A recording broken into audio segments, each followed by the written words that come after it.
Movie Toasty Show, here for you. Dennis and Adam joke about orgasms and sweet movie reviews. We talk about TV too, right? I think so. Yeah? Yeah. Yeah! Movie Toast.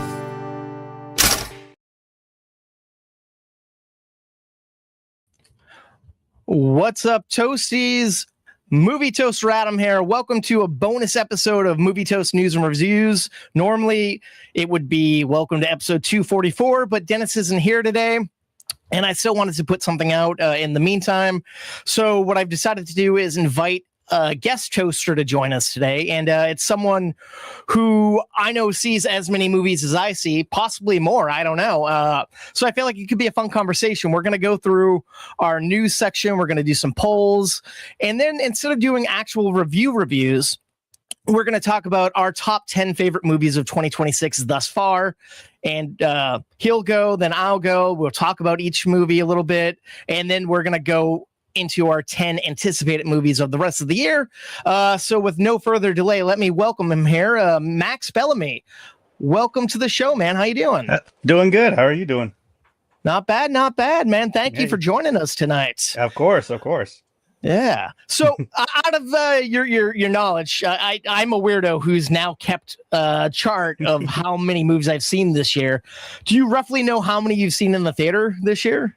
45. Really? Dang. Yeah. I thought there was so much more, but Yeah. I love in my head. I'm like, that's not a lot, but I'm like, that's a lot more than half the audience or anybody probably. I mean, like, wow. because I have a letterboxed, There we go. That keeps track of it all. I keep track of all the movies I've seen in theaters and just in general. I think in general I've seen over 170 movies this year. See, all right, that makes more sense. That's where I figured it would be. Because I know in theaters I have 111 currently, but those are some double movies. But I don't know my streaming, so that makes sense. So it probably evens out that we've seen about the same. Now, Dennis and I, like, we review both streaming and theatrical and older things and whatnot and things that are coming out soon. But do you prefer one or the other, or do you look at them all the same? Usually when it comes to like when I review movies on Instagram, I just post mostly the things I've seen in the theater. But if I see something like really special that I've never seen before, like there's been a couple of Jean-Claude Van Damme movies I've never seen, because I've been going through like action movie guys. I've watched a bunch of Chuck Norris movies this year, just in honor of his passing, because I've never seen any of his films. Me neither. And I've enjoyed most of them. Some of them are kind of some of them are like, but there's like one really amazing one called Lone Wolf of Quaid that I highly recommend. But anyway, with Jean-Claude Van Damme, like I watched like Hard Target and Knockoff, which I've never seen before, and they heard about them, never seen them. Those are like the most insane movies I've ever seen. I just had to talk about them on Instagram, going like, dude, like go see this, like drop what you're doing and watch these movies, because it'll blow your mind about how insane these movies are. Now are those streaming currently? Or Hard Target I bought on 4K Blu-ray. Damn. And because I was like, well, it's John Woo and it's also Jean-Claude Van Damme, might as well watch it. Fair enough. And I was like, oh my god, this is amazing. I'm glad I bought this movie. But with Knockoff, it's currently streaming on Amazon Prime, so that's how I was able to watch it. Nice. Which one do you prefer, Hard Target or Knockoff more, or are they both pretty equal? Hard Target is probably the best. It is the best of the two, because people actually like Hard Target. It's like Knockoff is the kind of movie where, like, if any other director made it, it would have been like schlock. Like it would have been like low grade, like schlock. But it was directed by the guy that did Once Upon a Time in China, and he also did A Better Tomorrow 3. And I don't know what he was on making this movie, because I know Jean-Claude Van Damme was on cocaine when he made the movie. but this guy, his name is Sue Hark. He just puts the camera wherever he wants. There's like a shot of there's a shot where the camera goes into his shoe as the guy's putting it on. It's damn. Like, I'm just like what are you doing? And can I see more of this? It's like every shot is like every shot is like the most insane thing ever. It's like and that's why I highly recommend it. It's like as a script, it's terrible, but as a whole experience, it's amazing. Damn. I gotta check that out, dude. Yeah, That sounds fun. The thought of watching a foot go in, like the camera going into a shoe, like, and that is just the beginning of it. Like that's interesting. That's like the first 5 minutes of the movie. It's like, and it only gets crazier from there. Not bad at all.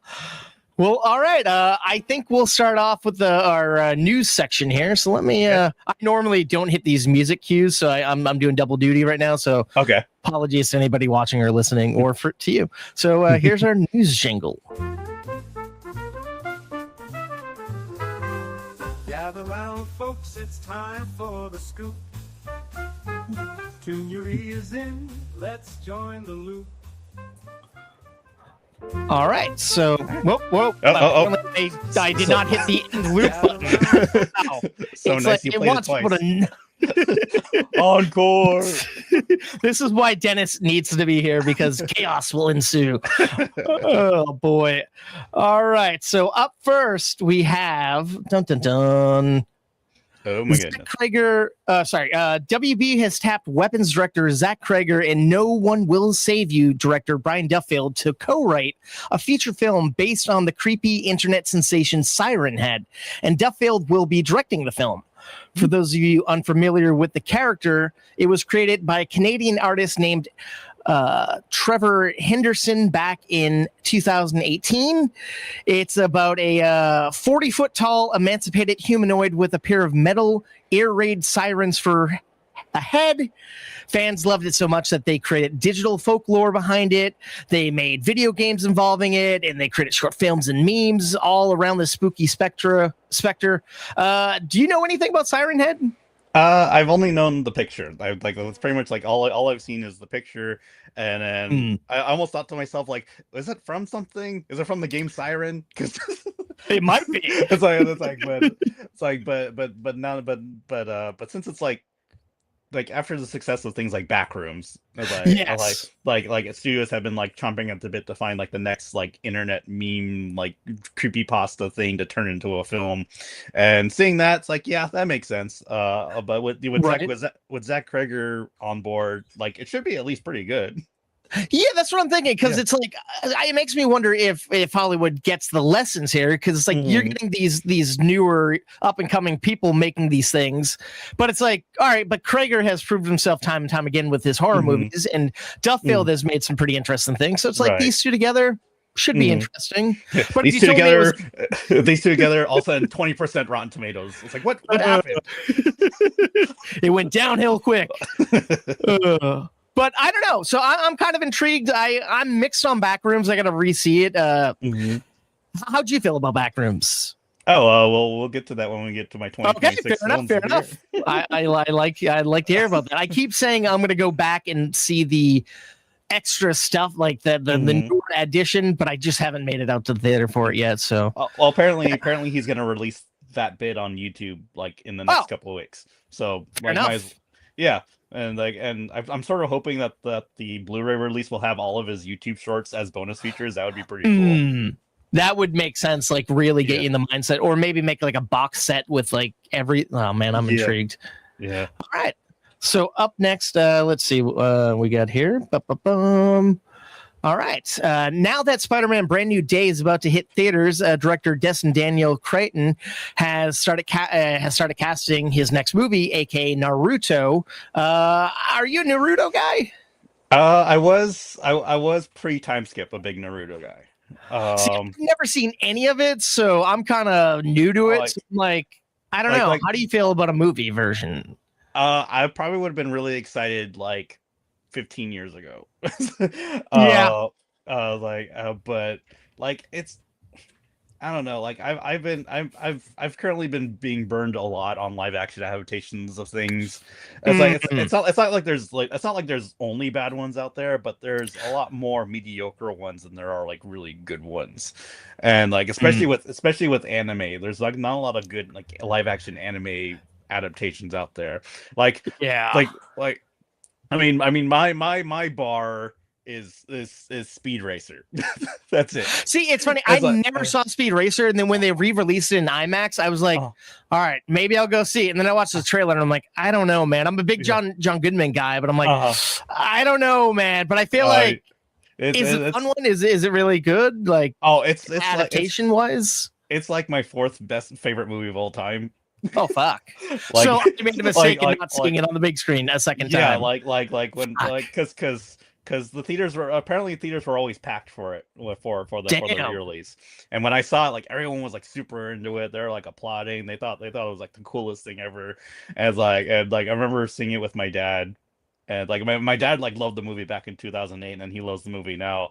But I remember after the movie was over, I remember talking to him, and I was like, it's like, like I would say they don't make them like they used to, but they didn't make them back then either. It's like, that's true. Because there really is like nothing like Speed Racer, and that's sort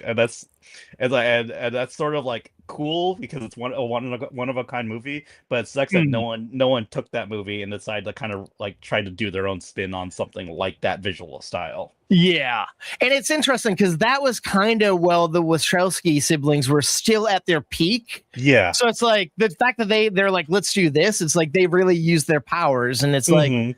They had to have love for it, I think, at that point. And so with Naruto, like I like if the creator like has love for the franchise, if he does have if he brings on writers that have love for the franchise and want to do and want to do what and people, even the cinematographer or the costume design, if they all have a combined love for this franchise, I want to make the most faithful version of that they can, it'll probably be a good movie. But one of those things, but it has to be everybody. It can't be just one person. I feel like that's the tough thing. Like, people like take these jobs as like, all right, it's my next gig, but it's like to find someone who's dedicated to getting, like you said, even the wardrobe just right or the set design. It's like such a hard line to walk, I feel. Right. It's like, and then and then all of a sudden you cast Tom Holland as Naruto. Well, that's what I was gonna say. Is there anyone off the top of your head that you think would make a good Naruto? Like, I don't know the character well enough. It's like, the series starts when he's like 13, 14 years old. So you have to get like a younger. Yeah, you have to get an unknown who, if the movie's good, will grow into the role as the series goes on. It's like, but you need to like kind of nail that casting from the outset. It's like, and you need to have a child actor and a teen actor that'll do a good job, because you can't have a movie called Naruto and then no one likes Naruto because he's a terrible actor. Oh boy, what are we gonna get into?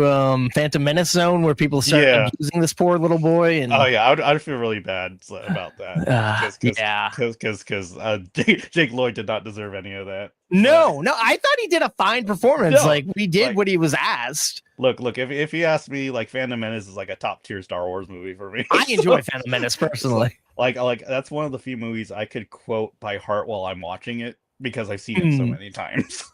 Fair enough. Hey, that makes sense. I grew up on the prequels, so I love the prequels. So yeah, those were the first Star Wars you could see on the big screen for the first time with everyone else. Right, it makes sense. Exactly, 100%. But so Naruto, I'm on the fence about it, but who knows? Maybe it'll be good. All right. Well, moving on here. The Wrap claims that after months of tense negotiations, the cast of Heat 2 has officially signed their contracts, and here's who they claim everyone is supposedly playing. Leonardo DiCaprio will take over Val Kilmer's character, Chris Sierras. Kristen Bale will be taking over. I know I said that name bad, so I was trying to move on quick. All good. Kristen Bale will be taking over Al Pacino's character, Vincent Hanna, and Adam Driver will be a new villain named Otis Wardell. And I don't know. I honestly had never seen Heat, and I heard how great it was, and I finally watched it a couple of months back, because when we first were talking about the possibility of casting, I got ripped to shreds in the comments section. Like, how are you going to talk about movies and not see Heat? And oh my God. My mind was blown. I'm like, everyone's right. This movie is fantastic. It is. And I love these actors, but picturing them as these characters, I'm like, it's going to be a bit of a bend for me. I don't know. How do you feel about this? Like, I don't know. Like, I always feel like Heat's just, Heat is Heat. Like, it works as a single movie. It doesn't need a sequel or a prequel. Because I know the novel apparently the novel's pretty good, and it's like it works as a prequel and a sequel to It pops Heat. through time, right? And so we have younger Pacino, younger De Niro characters. Hopefully this one. Who they cast as De Niro in Heat 2 for the prequel stuff? As De Niro. Oh, they didn't really say the prequel stuff. Really, Okay. yeah. So Okay. Well, as long as it's not the Irishman, where it's like yeah, that's what I was gonna say. Hopefully they don't de-age these guys because they're already. I feel like they're the same age as some of these actors from when they act, or older at this point than some of the actors. So, but I mean, I'm only familiar with the novel, and like people are like, oh yeah, it's pretty good, but I've never really looked into it other than that. But it's one of those like Heat is so good that like I don't know how a sequel will be kind of a thing. I mean, like they're pretty much doing. I mean, from the prequel sequel thing aspect, it feels like they're doing like The Godfather Part 2 of Heat. It's like that makes sense. Which sounds cool. But do we need it? Yeah, exactly. And it's like, how many people these days are like clamoring for it's been what 25, 30 years at least since the first one. Yeah. Like, I don't think kids are like, oh man, give me Heat, but it's like maybe. I mean, with DiCaprio and Bale attached to it, it'll bring people. People will go see it. Oh, but how many people is the question? Yeah, and a lot of movies that this summer should have been pulling people in. Yeah, that's been one of the big questions. Now with streaming looming, everyone's like, "I'll wait." Yeah, so, I mean, maybe if Ryan Gosling's in the movie, maybe people will go see it. I don't know. Right? maybe if get him and Rocky together. Yeah. Like I could put in like the little cute rock coming into the Heat too. Yeah, people will go see it. You just gotta that's the way to make the money. Yeah, Project Heat 2. There you go. that would put asses in the seat for sure. Yeah, exactly. All right, moving on to something a little bit different from Heat. Rumors have been swirling around the internet about Obsession breakout star Indy Navarrete meeting with Thunderbolts director Jake Schreier to add fuel to the fire while being interviewed by the starlet. I'm going to take that back in. To add fuel to the fire, while interviewing the starlet, Nylon asked her if she would do a Marvel movie, and of course, she replied with a simple, "I would." So now fans are speculating that she'll be a mutant in the MCU's X-Men reboot because, of course, Jake Schreier is doing that. But I don't know. I feel like everyone who's hot meets with all the directors and does the water bottle tour. But could you see her in the MCU, specifically in X-Men? I mean, she'd probably make a fine rogue, I guess. But if she could do like nobody's. But if she could do like the accent, because that's one of the things people have always missed from live action Rogue and the X-Men movies is the accent. It's like, but it's always interesting how like the minute someone breaks out, like either a director or a star, it's like is your next movie going to be a Marvel movie? Is going to be a comic book movie? It's like, dude, can I just like do another movie? I just want to act. Let me make money. Yeah, it's like I don't always have to be in like the next big like DC movie or the next big Marvel movie or like whatever, or Dark Horse Entertainment movie. I don't need. I just want to be in a movie. I just want to be in a movie. I don't need to be the next thing. And not like be stuck in a contract for 10 years of like, they'll call me, I got to show up kind of thing. But it's funny. There were also like rumors that she met with Michael Mann, and people were like, oh, maybe she's in Heat 2. And it's like, Michael Mann's going to make more movies, hopefully, after Heat 2. So, I mean, anything's possible. Ferrari 2. Gucci 2. Gucci. Still Gucci'ing. I would like to see her as like a Mystique or something, maybe. I don't know. But I feel like there's so many different people. It's like, who knows where she'll go? And why try to, like you said, why force her into something and see where the ride takes her, man?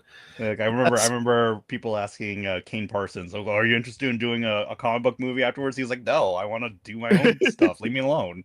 Right? And now's the time to do your own stuff when you're proven, hey, I can pull it off. Let me do my thing and make money. Yeah, but good for these up and coming filmmakers. Be like, no, I want to do like perfect like way to do it.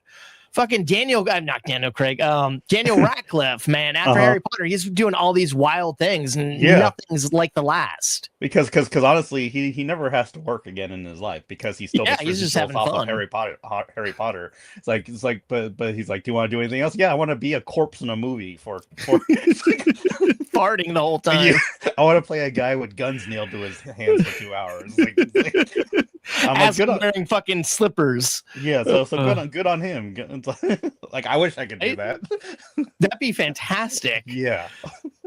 So I hope more people do stuff like that. Like, just have fun with their careers. Don't be nailed down to anything. I mean, the MCU is great for what it is, but it's no longer a guaranteed moneymaker. It could ruin you too, in a way. Right, like for what was his name? Kumali Nanjiani. What's his name? Yeah, he was all excited about it, and that kind of drove him to therapy and everything. Yeah, it's like, but he still refuses to get rid of the bod that he got for the movie, which is good. Which is good on him because he worked a lot. Marvel's willing to pay for that body, man. Yeah, why get rid of it? Yeah, exactly. It's like, I'm not gonna lie, I did not really care for the Eternals much, but what a missed opportunity not to bring them into fucking Doomsday and Secret. I mean, hopefully they'll pop up, but it's like that's a redemption chance for them. Like, yeah, exactly. Give them a shot. Like, yeah. So sometimes if the movie doesn't work out, you could redeem them in another Marvel movie. Like, have them have the Eternals show up in Secret Wars or Doomsday just to help out and be like, oh, those guys were cool. And now we want more fucking Eternals, man. Exactly. Yeah. Well, that brings us into our next story. So the Cosmic Circus' Alex Perez claims to know what the next Marvel Phase 6 movies are, and he claims that it's going to include Black Panther 3, Shang-Chi 2, Spider-Man 5, the X-Men, a sequel to Thunderbolts, Blade, Midnight Suns, and a new Avengers movie. I'm a little skeptical on some of these. How do you feel about? Is there ever going to be another Blade movie at some point? I mean, there's only one from what I've heard. Yeah, there's only one Blade. There's only ever going to be one Blade. Exactly. And in the words of how many people lost their shit seeing Snipes comes back? Like, let him come back and do a Blade movie. Yeah, why not? Like, I mean, I love what's his face who was cast as Blade, but it's like it's find something else in the MCU at this point.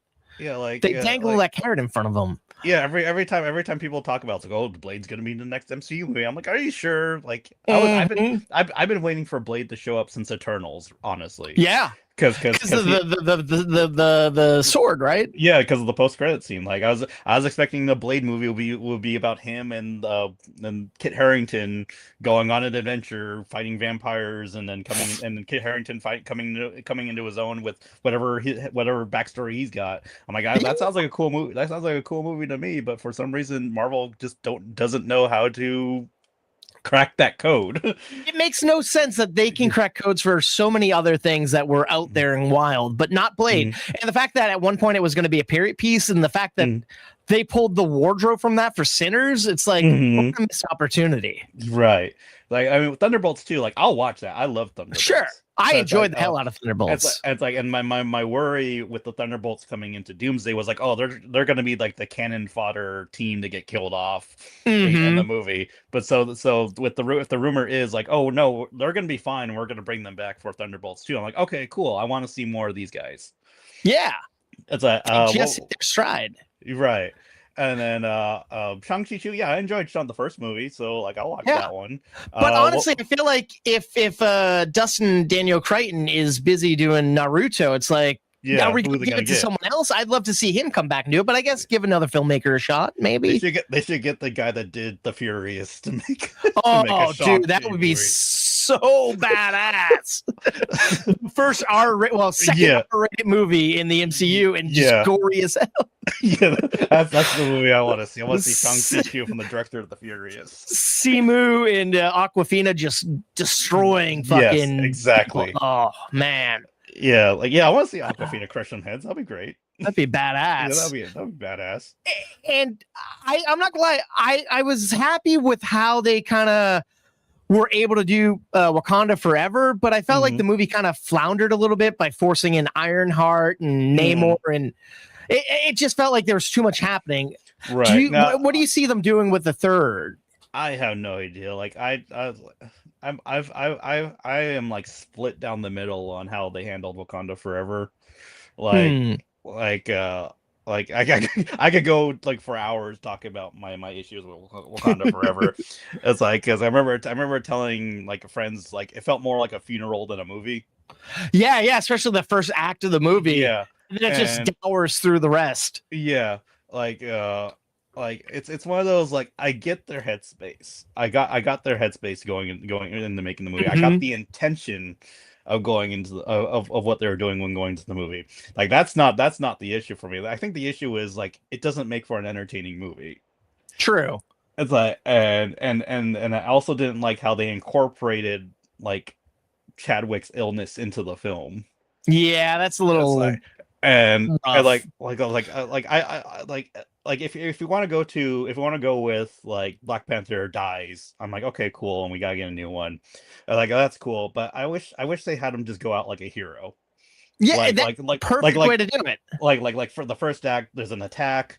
He goes in there, sacrifices himself, but then he dies of his injuries, and then you can still have your funeral and everything like that. Simple. Yeah. But by being like, oh no, he died of some illness that somehow counteracts the flower that we gave him that they never explain. I'm just like, no, the flower is meant to make him immortal, is meant to like, or at least not immortal, but at least makes him strong enough to overcome illnesses and all that stuff. Mhm. Or like, it's like what illness did he have that counteracts whatever he got? So We've like, never heard about up until that we right never now heard either. about. So I couldn't help but just think about that for the entire like almost 3 hour runtime of that movie. And Yeah. and so like I definitely have to watch. It's definitely not a terrible movie. It's actually a very well directed movie. Oh, It's like yeah. it's like Ryan Coogler did his damnedest in that movie. I just feel like from a script perspective, I had a lot of issues with it. I would have loved to see what he was initially gonna do with Yeah. with Chadwick. Exactly. Like, but honestly, like, like now that we kind of gotten over the hump of what Wakanda Forever was, maybe a Mhm. Black Panther 3 can like kind of kick it back into high gear and make Yeah. a more like cool movie like the first movie was. Now, do you think in Secret Wars they'll bring in a new T'Challa and like he'll take over for that, or do you think they'll just age up I- the sun like they've been rumored I think- to do? I figured that they were just gonna age up the sun for the movie. Mhm. I mean, I don't know if they dropped all the multiverse stuff, so like they can't just like reach in and pull out like another T'Challa that looks like that's a different actor or something like that. Right. But I'm sure they'll probably like either age him up to like just a teenager because they don't Yeah. want a 30-year-old T'Challa showing up. And it's like, Yeah, yeah. it's Oh, my like, God. and being like, wait a minute, how come T'Challa's sister still looks like she's like 20 something when you got like a 30-year-old like kid? Yeah, that'd be crazy. But I Yeah. could see some movies doing it, but hopefully not this one. Yeah, so like it could easily be like an aunt and nephew team up movie where she That- teaches him the ropes about being a Black Panther, and then all of a sudden they get thrust into like an adventure or something like that. Yeah, and that's what I loved about Wakanda Forever. I like Shuri. Shuri's a great character. Yeah, I enjoy exactly. seeing her as Black Panther. I would be down to watch her continue, but Yeah, I know a lot of people were riled up about it. And it's like, get Right. off your high horse, people. yeah, it's fine, it's whatever. Yeah. Yeah, my issues with the movie had nothing to do with Shuri's casting or anything like that. So it's all with me. It's always down to the writing of a movie when it comes to like Totally. when I want to talk about like my issues with something. Yeah, yeah. Well, all right. Moving on, but staying in the realm with something similar to Avengers. Joe and Anthony Russo are executive producing a remake of Free Willy, and the script is going to be written by Mary Margaret Coons and Jade Halley, who both worked together on Jenna Ortega's erotic thriller Miller's Girl. How do you feel about a Free Willy prequel? I mean, a Free Willy remake. So is it also going to Goodbye, be? these Is it guys. also going to be an erotic thriller? If I had my way, yes, it's a sperm whale. It's like And- are they gonna gender flip Free Willy and have a romance with the kid or something like that? Oh man, it's like, oh, do you remember that episode of The Simpsons where Homer is watching TV and then he's watching Free Willy, and it's like, and like Willy jumps over the kid but then falls and crushes the kid. Yes. It's like, that's the movie. That's the ending I want for this reboot. That would be.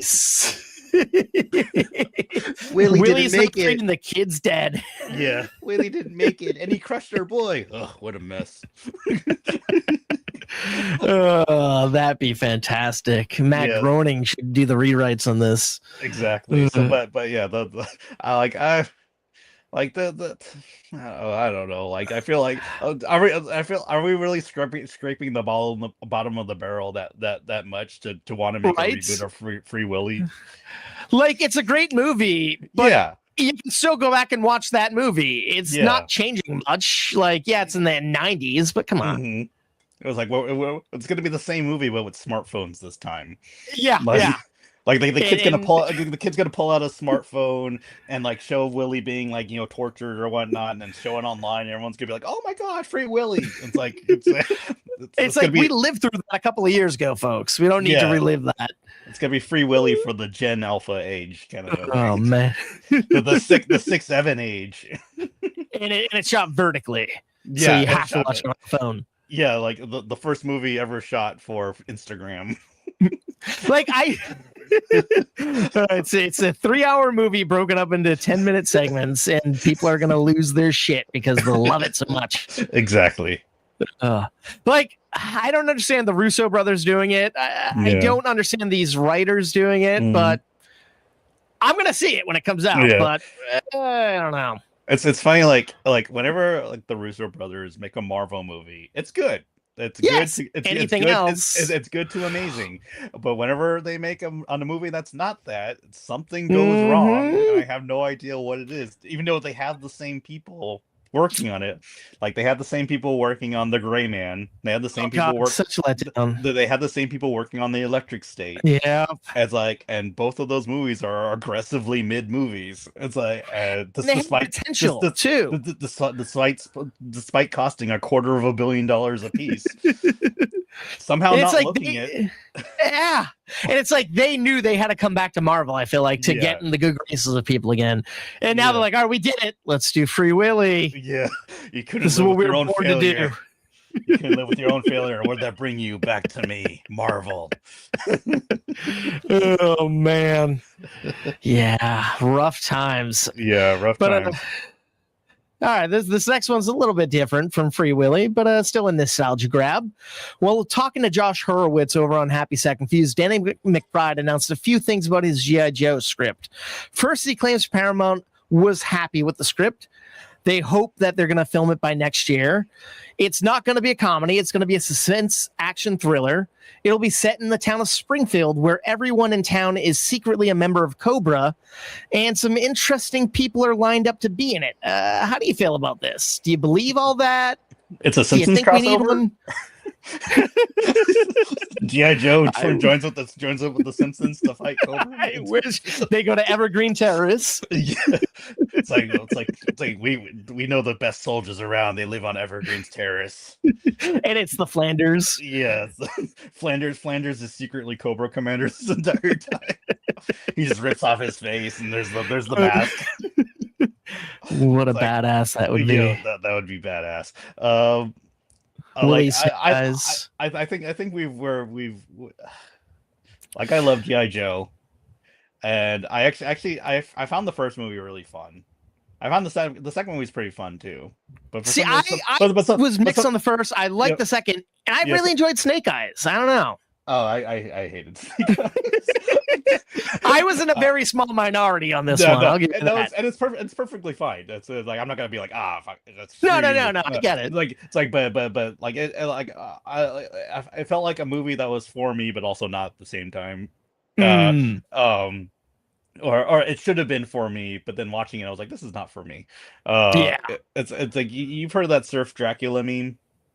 No, I'm not a big memes guy. Yeah, well, Surf Dracula Surf Dracula is a term where people are like back in the day, if you made a Surf Dracula movie, it would just Surf Dracula would just be Surf Dracula. He'd just be on his surfboard, going on adventures and having fun.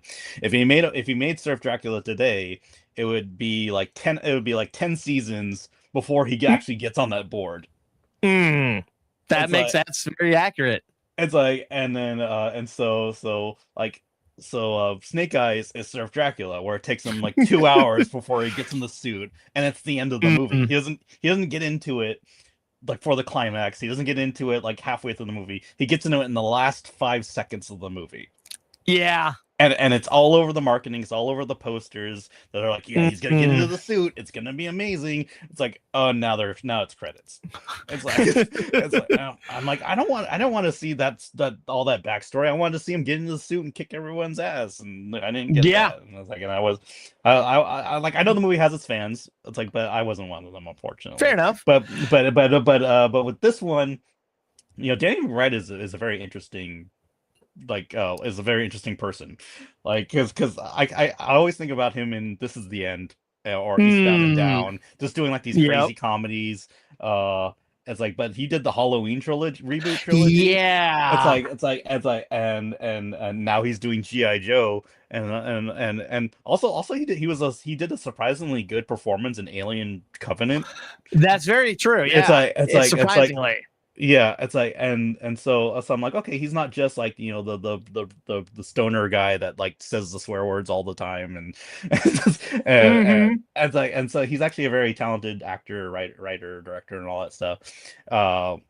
And so him writing a G.I. Joe movie. At first, I thought it was gonna be a comedy, but when he says it's not a comedy, it's actually a serious action movie. I'm like, okay, that actually I'm intrigued about taking something that he could have easily done another Masters of the Universe and kind of like make it goofy but also sincere. But no, he's gonna make it like a full blown like action thriller, but it's called G.I. Joe. That sounds like it could be cool.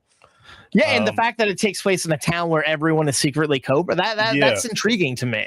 Yeah. Like and he's just gonna write it. He's not directing it, right? Yeah, just writing so far. Yeah. So I'm wondering who's gonna direct it, because you need to get like a good action director to do something like that too. That's true. And what was kind of funny was that the last Transformers movie they made, Rise of the Beasts, hinted at a crossover with G.I. Joe. I wonder whatever happened to that movie. Well, me and Dennis talked about that, I want to say like 2 episodes ago, because they announced that there's going to be a new Transformers movie, right, that is following where things left off with that Age of Extinction. Was it Age of Extinction? No. The Last Night. The Beast. The last one was. The Rise of the Beast? Rise of the Beast, yeah. So it's going to continue where Rise of the Beast went, but it's not the crossover movie. But the crossover movie is still in development. So it's like, I don't think even Paramount knows where they're at with this. I don't know what they're doing anymore, because I heard Michael Bay was coming back. Yeah, now that'd be great. And so my instinct was like, oh, are they finally going to follow up on what happened with The Last Night? Because that movie ended on a cliffhanger. See, I didn't see that one, and it's kicking me in the ass. I want to stream it, but I'm like, is it anywhere? I don't know. I don't know. It's like it could be on Paramount Plus. Who knows? That's what I assume. Like, yeah. I know people didn't like that movie. Again, as with me with Zack Snyder, it's me with Michael Bay. Like I enjoy all of his movies, and so I always find something good about them. And The Last Night, for all of its flaws, is a really fun movie, and I do want to see them continue that plot line. Now, what was the cliffhanger happening at that one? Oh well, it was revealed that Earth is Unicron. Oh shit! As and that like pretty much and because like the horns of Unicron were coming out of the Earth, and everyone's like, "What the hell's going on?" And then Optimus Prime finds out that Earth is Unicron, and then they do their big epic adventure with Mark Wahlberg yelling all the time, and then at the end of the movie, the issue still isn't solved. Like, Optimus Prime is like, "We still don't know what to do about Unicron, but we'll find out at some point in time." It's like, and then the movie just ends. So I'm just like, okay, well, I want to see what happens next with that. Yeah, and it's like, and then the next movie is completely different, and And then they're like, Wow. okay, well, let's do like a prequel, but not really a prequel to with Bumblebee. I It's like, love Bumblebee. I think it's yes, one of my favorites in the Transformers. yeah, it's a good movie, but it's a terrible prequel if that's Oh what they're yeah, going it for. doesn't add up to what we Yeah, got from the first Sam yeah, Witwicky adventure. yeah, because the last night revealed that Bumblebee fought the Nazis. So Nice. so I'm like, if this is his first time on Earth wasn't the 80s Uh, like in Bumblebee. His first time on Earth was the 1940s where he kicked the shit out of some Nazis. Maybe in the sequel to Bumblebee, it's like a Back to the Future 2 situation, and he somehow goes back to the Nazi times. Yeah, that'd be great. I don't know. Him and Well, Haley Steinfeld. yeah, And, him and Haley Steinfeld. Well, Rise of the Beast, it does follow up on Bumblebee because they do reference it being like because Optimus is like, humans are kind of terrible right now, and then Bumblebee goes and it's like, and then he's like and then Optimus is like, I know you had your time with Haley Steinfeld, but like humans are still stupid. That's nice of Optimus. Oh, Yeah, God. yeah. It's been so long since we've gotten a trend. Like, what was that? 2021, 22? Yeah, 2000. I think God. it was 2020. Yeah, I think it was 2021. Like, And oh, I was like, I don't know, but like honestly, post Bay, the movies have just been fine. yeah, The I know people like to harp on the guy, but like like his movies have such a distinct look to it. Have such a distinct you're getting a Michael Bay movie. yeah, like it has this distinct look, a distinct sound, like that like you're watching something that's even though it's not flawless, it feels like a big movie. Yeah. It's like with Bumblebee, like I forget Bumblebee for that because it's a prequel, it's a small scale prequel. It doesn't have to be like a big epic loud movie. But with Rise of the Beast, like something about the sound design and something about how the movie looked, it didn't strike me as like epic and huge, despite being an epic and huge like scale movie. True. As like and like and so it was one of those like, okay, this is fun, but it's not Michael Bay fun. Yeah. You know what I'm kind of excited for? I think Robert Kirkman is doing an animated series where it's Transformers, G.I. Joe, and one other comic book property. That sounds fun. Interesting. Yeah. Yeah. I'm looking forward to that if that comes into fruition. Yeah. But so I got one more here for us before we close out the news section. Ever since The Flash bombed at the box office, many have speculated that Andy Muschietti will no longer direct The Brave and the Bold for DCU. Well, now some anonymous source who supposedly is close to DC Studios is claiming that James Gunn is flirting with the idea of directing Batman's first foray into the DCU. How do you feel about James Gunn coming on and doing Batman? Bring Zack Snyder back. But would it be Batfleck? No, yeah, would it be Batfleck? I think the only way to get Ben Affleck back is if Zack Snyder came back, because I know James Gunn asked Ben Affleck to do a movie with them, and Ben Affleck was like, "No, leave me alone." Right? It's like you seem like a cool guy, but I don't feel like working with you, kind of a thing. If now Zack Snyder said, I mean, when he did the added scene for Justice League, all Zack Snyder had to do was call up Ben Affleck and say, "Hey, you want to get into the suit for like a couple hours?" And he was like, "Yeah, sure, why not?" And Affleck is one of those guys who's so like, once he does something for someone, like in a movie and likes them, he'll come back and help out and do what he has to do. So, and the fact that he was going to do his own Batman and then kind of dropped out because of his own personal issues, like, yeah. I still wish we still got that movie. It sounded like an incredible movie. Apparently, everyone who's read the script says it's an incredible movie. Because he was a Batman fan, so it's like, who better to write and direct that? And he's a great director, man. Yeah. Like, unfortunately, I heard that his gangster movie Bombing was the reason why he was kind of like silently fired from the Batman. I could see that, sadly, which sucks, because it's like, but he won an Oscar for Argo, and also he did This Town, which everyone liked. It's like one bomb shouldn't justify like the two other movies that were critically acclaimed and were big box office hits. It's like, that's so unfair. Yeah. It's like, but anyway, back to Brave and the Bold. Yeah. So James Gunn, James Gunn. I mean, like, I enjoyed his Superman movie. I did. Totally. but he's the head of a studio, and it's like, but he's the head of the studio. But I honestly feel like it was less of the Flash bombing that's having him consider it, is more of Supergirl bombing, because James Gunn, like he had Craig Gillespie make the movie, and then when Craig Gillespie edited it together and showed it to James Gunn, apparently James Gunn like didn't like it. And they were both back and forth, right? And they're like back and one forth. Cut versus the other. Yeah, one cut versus the other, and all that stuff. And you could tell when watching the. I mean, I could tell when watching the. I don't know how you felt, but I enjoyed the movie. I saw it twice, but I definitely could see a better movie in there, like different editing and pacing and whatnot. Unfortunately, when I was watching the movie, all I could think about was the better movie that was playing in my head of this, because it's one of those, like, I could see it, I could see something here. It's like, but it's not there. It's like, and from all accounts, like, Craig Gillespie's cut of the movie was the version I probably would have wanted to see.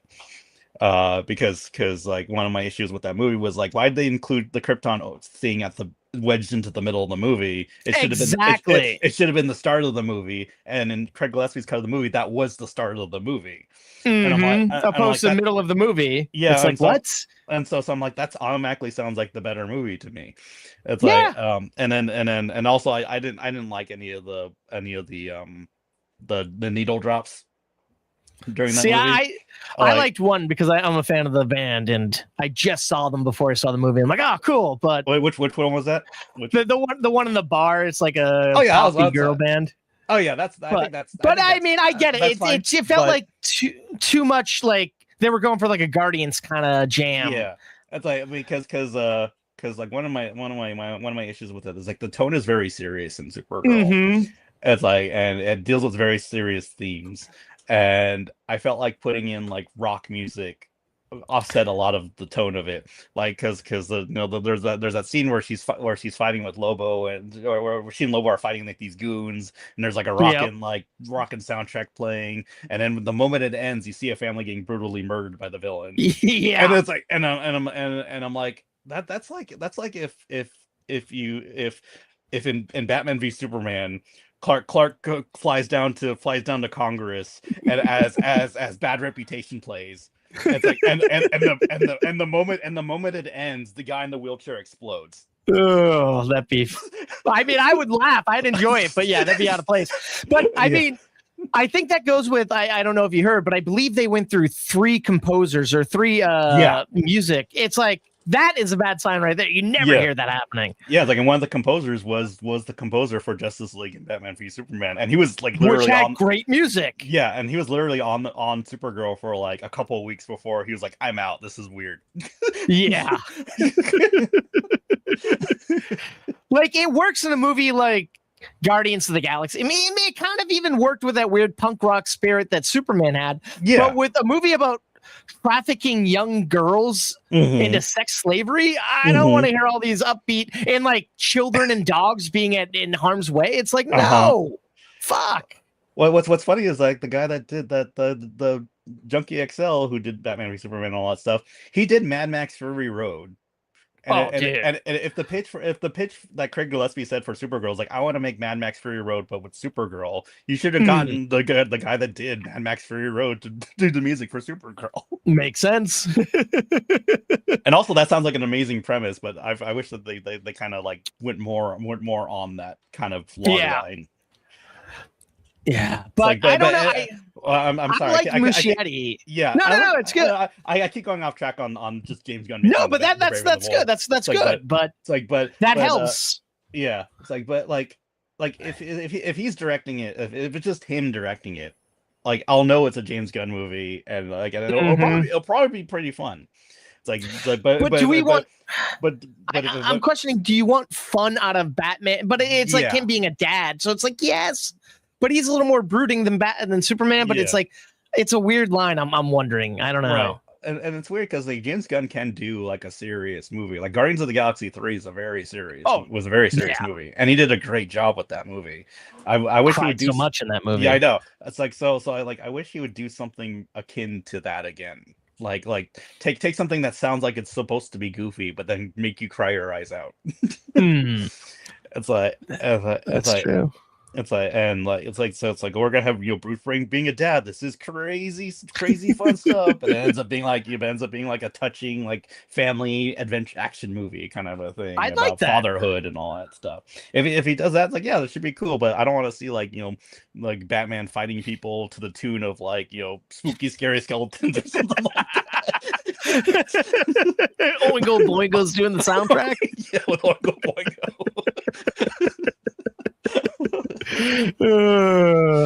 Fuck.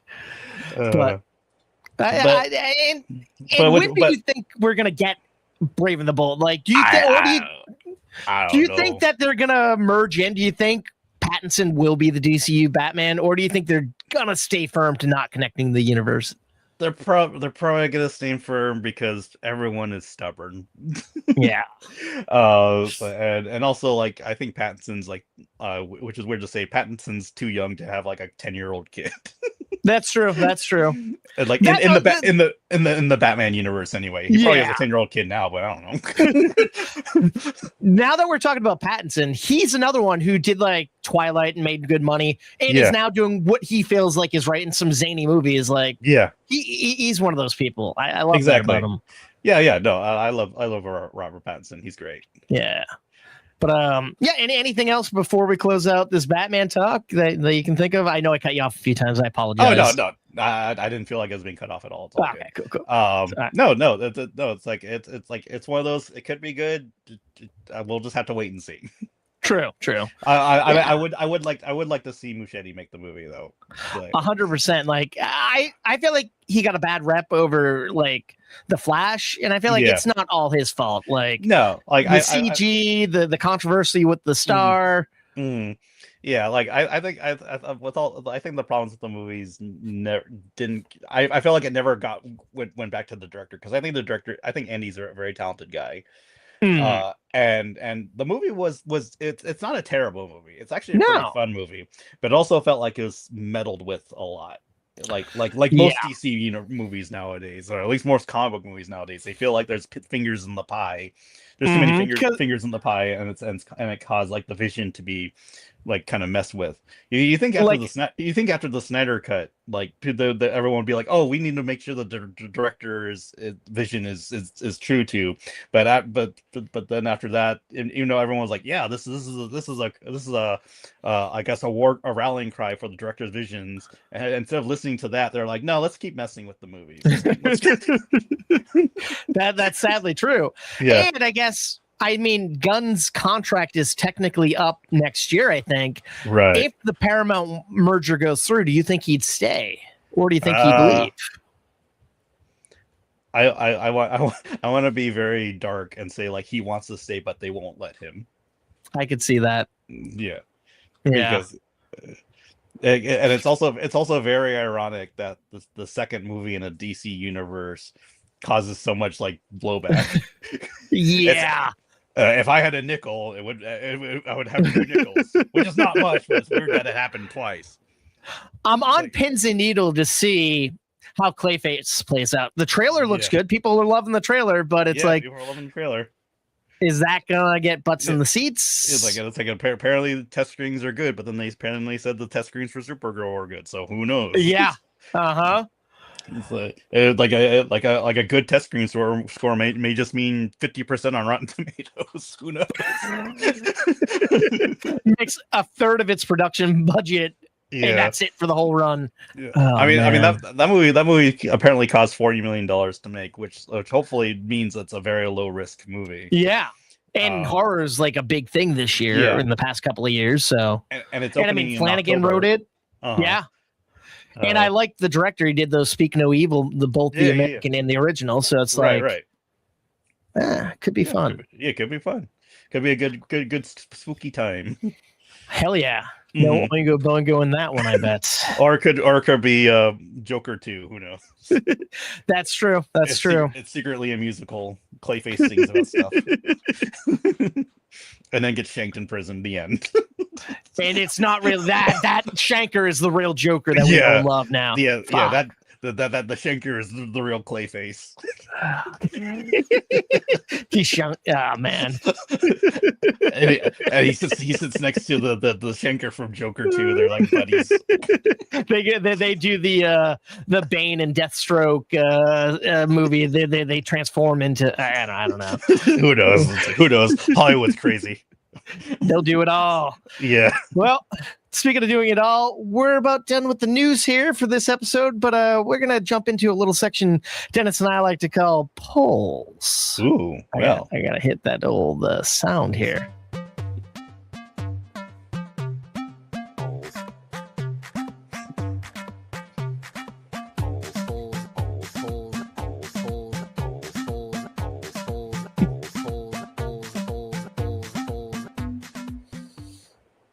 It's always awkward listening to music on the live stream because, like, what the fuck do I do in this point? Dennis like does dances, and I try dancing, but I'm like, I don't have dance. I'm sitting in a chair. I don't dance. I don't dance. I bob my head. I just do this. That's the way to go. Some of the songs I'm going to own up to it are CG made. I mean, AI made, and some are like poorly made, but not poorly made by us, but have been made by us. Mm-hmm. Yeah. It's a DIY show, so I guess screw it. Oh, you're using AI? I'm out of here. I knew I'd lose you. Damn it.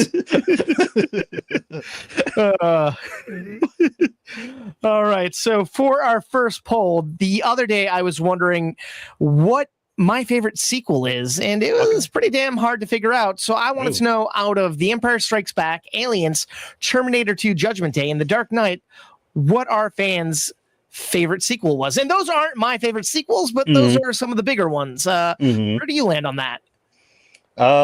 In terms of favorite sequel, if I had to choose between these four, it would be Terminator 2. I'm with you on that. I feel like it took a horror movie and changed the script and made it a different movie, and it still worked perfectly. Yeah. I mean, both Terminator 2 and Aliens are kind of like the quintessential sequels for me. And they're both directed by James Cameron, which is funny. Yeah, that's true. I mean, the guy knows how to make sequels, so it's good. That's a damn true thing. Yeah, it's like, but like Terminator 2, like it's just such a good movie. Like I remember seeing it when I was a kid, and I thought this is the coolest movie ever. And then, and when it came out on DVD, I watched it endlessly. I watched the special edition endlessly of that movie. It's like it's such a good movie. It's one of those I could sit down, the 2.5 hours just fly by. Easily. No care nowhere. It's like so yeah. Of these four, Terminator 2 is the best sequel. Are you going to be? They're re-releasing it in a couple of months, aren't they? I'll definitely. I assume you've seen it on the big screen before, but I've never seen it on the big screen before. Oh, shit. So if there's a time to watch it on the big screen, I guess the time is now to see it on the big screen. Hell yeah. All right, well, let's find out what our audience thought here. 0% for The Dark Knight. That kind of surprised me a little bit. Yeah. So 11% for Aliens. I kind of expected higher. 33 for Judgment Day, and 56 for Empire. Interesting. I feel like those are. I feel like that makes sense. Like when most of the time when people talk about like really good sequels or sequels that are great, the Empire is always like at the top of people's lists. I personally don't agree. I mean, not to say that The Empire Strikes Back sucks or anything like that. It's a great movie. But I've always been partial to the original New Hope. That's such a classic over Empire Strikes Back. But this makes sense though. Like 56% is like how many people voted anyway, by the way. That I don't have on hand, but let's see. Let me pull it up. No. Now I'm actually intrigued to find this out. Like, where did I do this? Oh no, this one was on YouTube. Let's see. I know it's not a whole bunch of people. I'll tell you that. Yeah, we don't get, but 1 million people voted. Only 1 million said they liked it. Let's see. I got it here. Actually, it was only 9 people voting with 1 thumbs up. So, yeah. So, yeah. All right. Yeah, not bad. Yeah, fair enough. And so at the I believe it was our post-credits scene. Me and Dennis were talking about the sad state that physical media is in with companies pushing for digital. So I was wondering if our fans still buy digital media or collect it. So I want to put out the options as yes, sometimes, and no. And I don't know where are you at with social with physical media? I'm social. I'm a wholeheartedly yes on physical media. Like I'm with I'll buy digital if if either like I don't want to go out there to get it. It's mostly like music I usually buy digital. yeah, that one makes It's like sense. Yeah, because my car doesn't have a CD player, so it's like fair enough. Aux it's like cord, Bluetooth. Yep. yeah, it's like but when it comes to games, when it comes to movies, uh like physical is the first is first in line. It's like only if I have no other option that I buy it digitally. Yeah, and it's like I'm the same way. Like it's funny because out in the East Coast we get like some crazy winters and stuff, and like electricity goes out a lot. So it's like internet goes down or Wi-Fi or all that. I'm like popping a DVD, popping a Blu-ray, streaming. I don't gotta worry about it. It's like even a lot of things aren't like millions. I have all the streaming services, but there's that one movie you want to watch that's not anywhere. You're always going to be in your collection. Yeah, there's a streaming service I usually use. It's called Fandango on Demand. It barely works where I am for some reason. Like it doesn't work on my it barely works on my PlayStation 5. Huh. I tried renting a movie and I couldn't play it on my PlayStation 5. It just said like there's a problem. You can't watch this. That's wow. It's like and then on the Roku in the living room, there's a weird audio bug that happens an hour into every movie that I watch, where it's like if it plays and everything's fine, but then all of a sudden this volume gets like kind of lower, and I'm like, well, that's weird, and and then maybe 20 minutes later it blows up to not only where it's like super loud and to the point where it's like, oh, maybe I'll just turn it down and it'll be fine, but it's like the voices and the sound like that kind of a thing. And is that only on Fandango or is that with anything? It's only on Fandango on Demand. Like weird. It's like, and I have like all these movies that I bought on Fandango on Demand that I don't want to watch on it anymore. it's like because back in the day it used to be called Vudu, and Vudu was great. Like I had no problems with Vudu during that time, but once it became Fandango on Demand, something happened that now every movie is broken. That's so bizarre, man. Like especially PlayStation, it's like that's so universal for everything. Yeah, and like you said, Vudu was so dependable.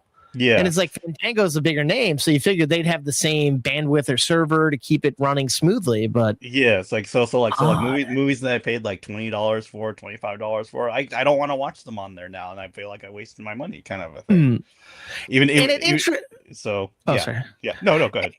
And it's interesting because I know sometimes you get your movie, you can buy the movies earlier than they hit physical, but it's like when they come on like Blu-ray, you get the Blu-ray, DVD, and the digital. It's like for the same price. So why not just get all three for the price of one? You'll be covered on all different aspects. Well, back in the day, like when because like the first digital movie I ever bought was Batman v Superman: The Ultimate Cut of the movie. Because they were showing they put the Ultimate Cut on digital like a few weeks before physical came out. And so and people were hyping up that cut of the movie. And I was like, no, I gotta see this new cut of the movie. So that's why I bought it digitally, and that was on Vudu and it was great, like getting it early on to watch on Vudu and talking about how cool that cut of the movie was, but nowadays if I don't want to buy a movie before it comes out on physical anymore. I don't want to do it. Like there's times where I almost did, but the last time I did it was Superman. And when I watched Superman on Vudu, that on Fandango on Demand, that's when I had the problem. So I'm like, I can't do this. No. Yeah, you're just torturing yourself. Yeah, so I was like, I can't do this. I'm just gonna buy physical from now on. And now they want to get rid of physical, and that makes me sad. Like I get so sad going into a Best Buy or Walmart or Target, places where you have racks and shelves for miles. Now, like maybe you can get like the latest Marvel or Disney movie and some random. It's like, it kills me. Yeah, so sometimes you get nothing at all because the Best Buys and Targets I go to, they got rid of all their movies. Like there's like it's only video games, and they want to get rid of video games too now. So it's like I don't understand. And I'm like the whole reason why I went to places like Target, why I went to places like Best Buy and even Circuit City when it was still around Mhm. was for their film selection. It's like Yeah. sometimes they'd have movies that you couldn't find online. Sometimes they'd have something that was like super like obscure out of nowhere that no other store would have, but they would have it. And that's kind of what I liked about when I moved out to California. Like Fry's, where they were Yeah, still fries. well around, they had things you never see anywhere else, Mhm. and they had such a vast library. So when Fry's shut down, I'm like, oh man, what a loss to everybody. And that was just the beginning. Well, Circuit City was the beginning, but in Yeah. Blockbuster. But Like fuck. Fry's had like a huge like anime selection that Mm, the stuff that that no one else sold. yeah. And there's still stuff that I still have that I bought from Fry's that are apparently worth a lot of money now. So it's like, oh my god. um, but yeah, I missed Fry's. The pandemic took them out. That's the worst, man. Mhm. All right. So, anyways, let's see what our fans, the Toasties, had to say. So, 25% of them said, "No way, we don't collect, we don't buy, we're all digital." Traders. 25% says sometimes, and Okay. luckily, 50% says, "Yeah, I'm surprised by this. I'm Yeah. happy by that. I'm delighted." Yeah. Yeah, I'm delighted by the yeses. I'm not Yeah. delighted by the nos. And this had a little bit better turnout, I think. I think this was like 20 people voted, and this one was for a couple of hours today. So I'm like, Okay. all right, I can live with that. Yeah. I remember when when Sony announced like, oh, we're gonna stop production on games in 2028, and then Mhm. you had those people in the comments being like, well, I buy digitally, so this doesn't affect me. It's like, well, who cares what you think? Kind of. Yeah. It's you shut up. It doesn't Yeah. affect you one way or the other. Like, Yeah. and you still don't own those games. You're technically renting them. Like have fun when your PlayStation breaks and you can't get another one or something like that. Exactly. Or, I feel like when Sony just decides to just rip the game off of their service and be like, you can't play it because we took it off of our service. one of the most devastating things to me was like I want to say it was like Pokemon Yellow or maybe Silver.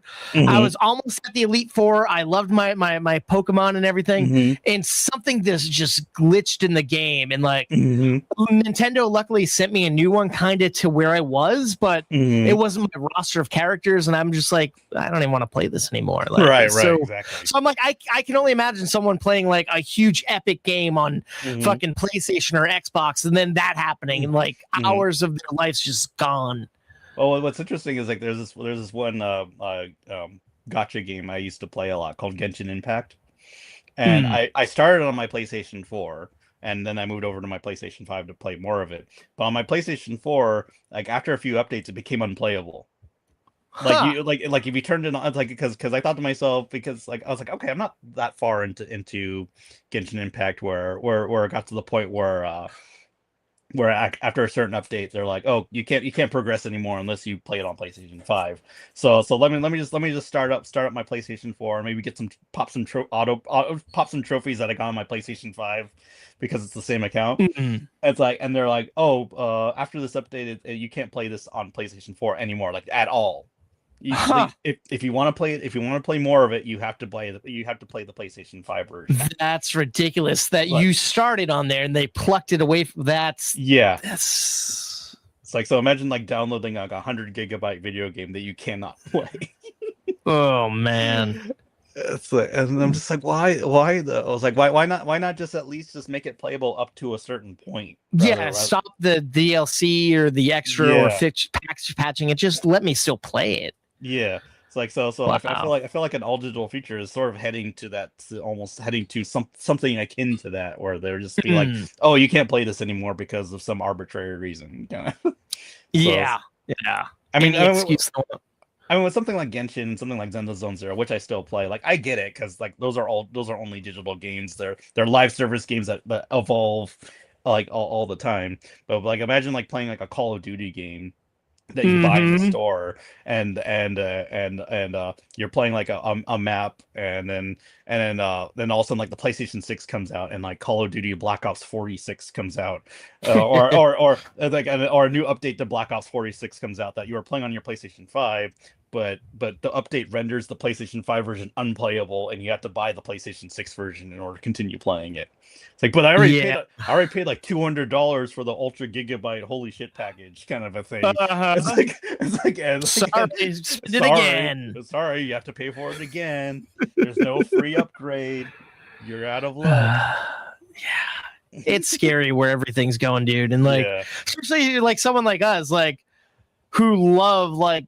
You love your games. I love my movies. You love movies, anime. And it's like now we're told you can't just easily buy these anymore. You're gonna have to scourge the internet for it. And it's like, come on. Yeah, the only way for me a word. Yes, scrounge. You're close. Like the only way for me like to buy physical media for like movies is either going on Amazon or going to like a mom and pop like a Blu-ray store or like a used Blu-ray store that sells new stuff. It's like the only way to really get physical media nowadays. Like it's like a hunt. I am. Yeah, it's like a hunt. It's like the hunt for Red October. but that's the hunt for Red October, the Blu-ray. Oh man, I miss, me and Dennis talk all the time about stuff like this, but I miss just like being able to go to a video store and look at the covers and just deliberate. Like I could spend so many hours like at the video store just looking at everything and considering it all. I miss video stores in general, like Blockbuster and Hollywood Video and all that stuff. Fond memories. Yeah. Well, speaking of fond memories, we're gonna hit up our kind of main point of being here today and talk about our top favorite. An hour and 10 minutes into the podcast, we're now the whole reason I asked you to come here, but drug you out for an hour. Sorry. We surf Dracula this podcast, and everyone's gonna be like, and we're not watching or listening anymore. But yeah, so I'm gonna let you take off and go through your top 10, if you don't mind. As you're explaining, if I can jump in and be like, yeah, I like that too. Yeah, I'll do that every now and again. I never about to say like, if you don't mind, like I'm just gonna read the internet while you're going on about your favorite movies. I'm just not gonna pay attention at all. I invited you here because I don't want to. It's funny you say that, but Dennis and I, it kind of goes back to Terminator 2. We were talking about a year or two ago. This other podcast on YouTube that we saw had bunch of followers, a bunch of views, invited us to come and talk about Terminator 2 with them. And they brought some other people in. And me and Dennis were all excited. We showed up, and it was literally these guys one guy going beat by beat, telling us everything that happened to a movie we just watched to talk about. And whenever Dennis and I went to talk, they would be like, please stop talking until we open it up. And it's like, what? They were getting mad at us for wanting to talk about the movie they invited us to talk about. So I plan to do that to you right now. Okay. Because I'm going to do this to you right now. It's like, okay, so where are you going? Do you want me to start from 10 to 1 or 1 to 10? Yeah, work down from 10 being kind of like not the worst, but like the bottom of your choice, and then moving to 1 being your best. Yeah. Okay. So my number 10 pick for my favorite movie so far this year is Scarlet. It's an anime. Ooh, yes. It's an anime movie from the director of Wolf Children. It was actually a very controversial movie back in Japan. Like apparently not a lot of people in Japan really liked it. Why is that? Like, it's sort of hard to say, but for some people it always comes down to the script, I guess, for some people. Because the movie is essentially, I don't know if you've seen it. No, I did. Yeah. Okay. The movie is essentially like, anime Hamlet, but with a more supernatural twist with the afterlife and all that stuff. I think the movie is also like aggressively hopeful at the same time, despite dealing especially with the like medic guy doing his thing, like super hopeful. Yeah. It's like and like a lot it didn't jive with like a lot of people in Japan. Apparently they thought it was too hokey. They thought it was too too sentimental, too like this doesn't feel like a cool movie. It just feels like everyone's like crying all the time and talking about, and it's like and getting too much in their emotions. I'm like, but you guys are always in your emotions. Like everyone cries on My Hero Academia all the time. I don't know what the problem is with this.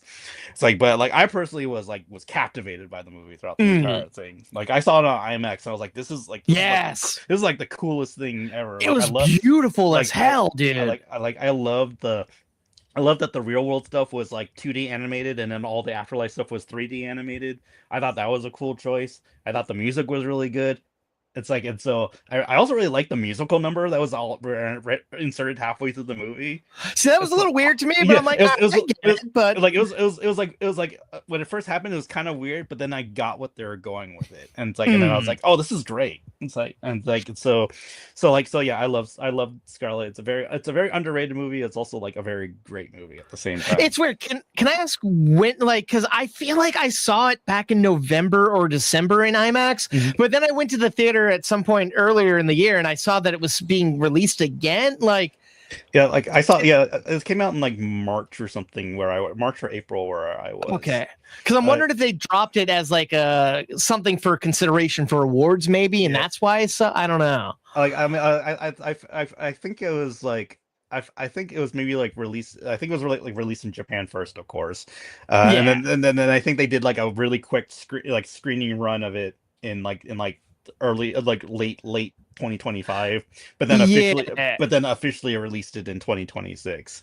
Okay, I have a movie on my list that's kind of like that too, so Yeah. I get that. But I'm happy to see that someone saw that. Like, I haven't heard anybody talk about the movie, and I'm like, it was beautiful. Like, it wasn't one of my favorite animes, but it was visually pleasing and an interesting story. Yeah, the number 9's Project Hail Mary. Nice. It's like that's a really good movie. I actually was a little bit. It actually started a little bit lower on my list, but then I saw it again at home, and I kind of appreciated it more when I saw it again. Now, did you see it in 7mm or regular or IMAX? When I saw it in theaters, I saw it in IMAX. Nice. But yeah, that's I mean. What else can be said? What can be said about Project Hail Mary that no one has said already? Like it's a really well acted movie. It's very pleasing, visually pleasing looking movie. Ryan Gosling kills it throughout the entire film. I wouldn't be surprised if he gets like a Best Actor nomination. He has for it. And having amazing chemistry with a rock is like is one of the top miracles of cinema. And it's not just a friendship, it's like a relationship. It's like a buddy comedy with a fucking puppet. It's and the practicality of it, and watching him come up with the voice for it, like I laughed, I cried. It's so hard that that's a Phil Lord and Chris Miller beautiful thing they pull so perfectly. I love how they can do that. Like it reminded me a lot of like Castaway in a way, like where like Tom Hanks randomly has like a friendship with a volleyball, and it's like it's like the sweetest thing ever when the volleyball gets swept away into the ocean at the end of that movie, and you're like, oh, it's a volleyball. Yeah, It's like, why am I crying my eyes out at a volleyball floating away? Right. It's like, but this time it's like it's a rock that talks, and like when the rock is in pain and suffering, it's like, no, Rocky, you have to live. Yeah, dude, I was crying like a fucking little baby at the end of the second act, man. I keep, now that it's on Amazon, I'm trying to get my fiance to watch it, and she's like, I gotta be in the right headspace for that movie. I'm like, because I'm trying to like explain it, but it's hard to explain. Like it looks like it'd be boring, but it's so fucking like riveting. Right, exactly. But it's number 8 is a bit of it's kind of a controversial choice in a list that has more controversial choices coming up. Oh boy. The Super Mario Galaxy movie. I liked it, not as much as I wanted to, but I'd love to hear your take. Like, I still enjoyed it. Like as a Galaxy adaptation, it's not great. Like but as a 40th anniversary Mario movie, I think it's fantastic. Because it obviously is made by people that love Mario and love the history, and love Nintendo, love the history of Mario, and just want to cram that movie with so many like Nintendo and Mario references. I know, Jingly Keys, like Jingly Keys. Hey, it worked like the whole time. Overload, I'm the target audience. Like, jingle those keys, it's fine. Yeah, it's like, and the movie has like such like an infectious energy. Like even if it feels rushed, even if it feels kind of like, oh, this is happening super quick. I was like super into like everything that was going on. Like I love the cast interactions. I love Fox McCloud just randomly showing up during the movie. Yeah, I love the montage of him explaining his crew. I'm like, that I want that style for his movie if he gets one, man. Yeah, it's like and visually it's a dazzling film. Yes, all the cool Easter eggs and references, like they had Mr. Game and Watch to help with the final battle, and I'm like, this is amazing. And going to Dry Bones Bowser. Yeah, Dry Bones Bowser, like having one of the Mario and Peach having to go through a Mario Maker level in order to get to the final boss. I'm like this is insanely fun. It's like the Super Mario Brothers is my favorite game ever, and Luigi is my all-time character. I love him and I was so sad that he was sidelined so much in the first movie, and I was so delighted that he had so much more to do here. And working opposite Bowser, Jack Black, and not knowing if you can trust the dynamic, right? I like that going on there. Yeah, so I had like so much fun in the movie. People could talk about all they want about how it's not a flawless movie, but like in terms of like vibes, in terms of like just fun, it's a complete blast of a movie for me. And a great cast. Bringing in the new additions, killing it. Yeah, exactly. But yeah, so that's my number 8 spot. Nice. Number 7 is Hoppers from Pixar. Fantastic. Like I was on like not exactly like a hate train for Pixar for a while, but just more like I'm not. They weren't even some misses. Yeah, it was one of those like they weren't my priority to go into the theater to go see a movie for a while.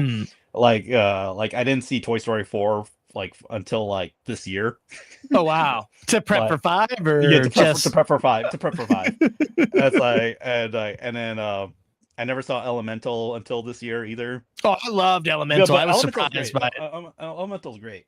But I wasn't a fan of Soul.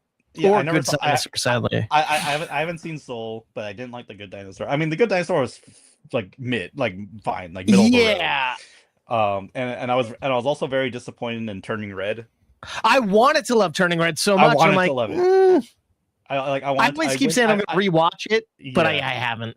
Like I went in wanting when I was on Disney Plus, I like went in wanting to love it because I love the trailer, I love the concept, but for some reason the movie itself something about it I wasn't vibing with. Yeah, I could see that.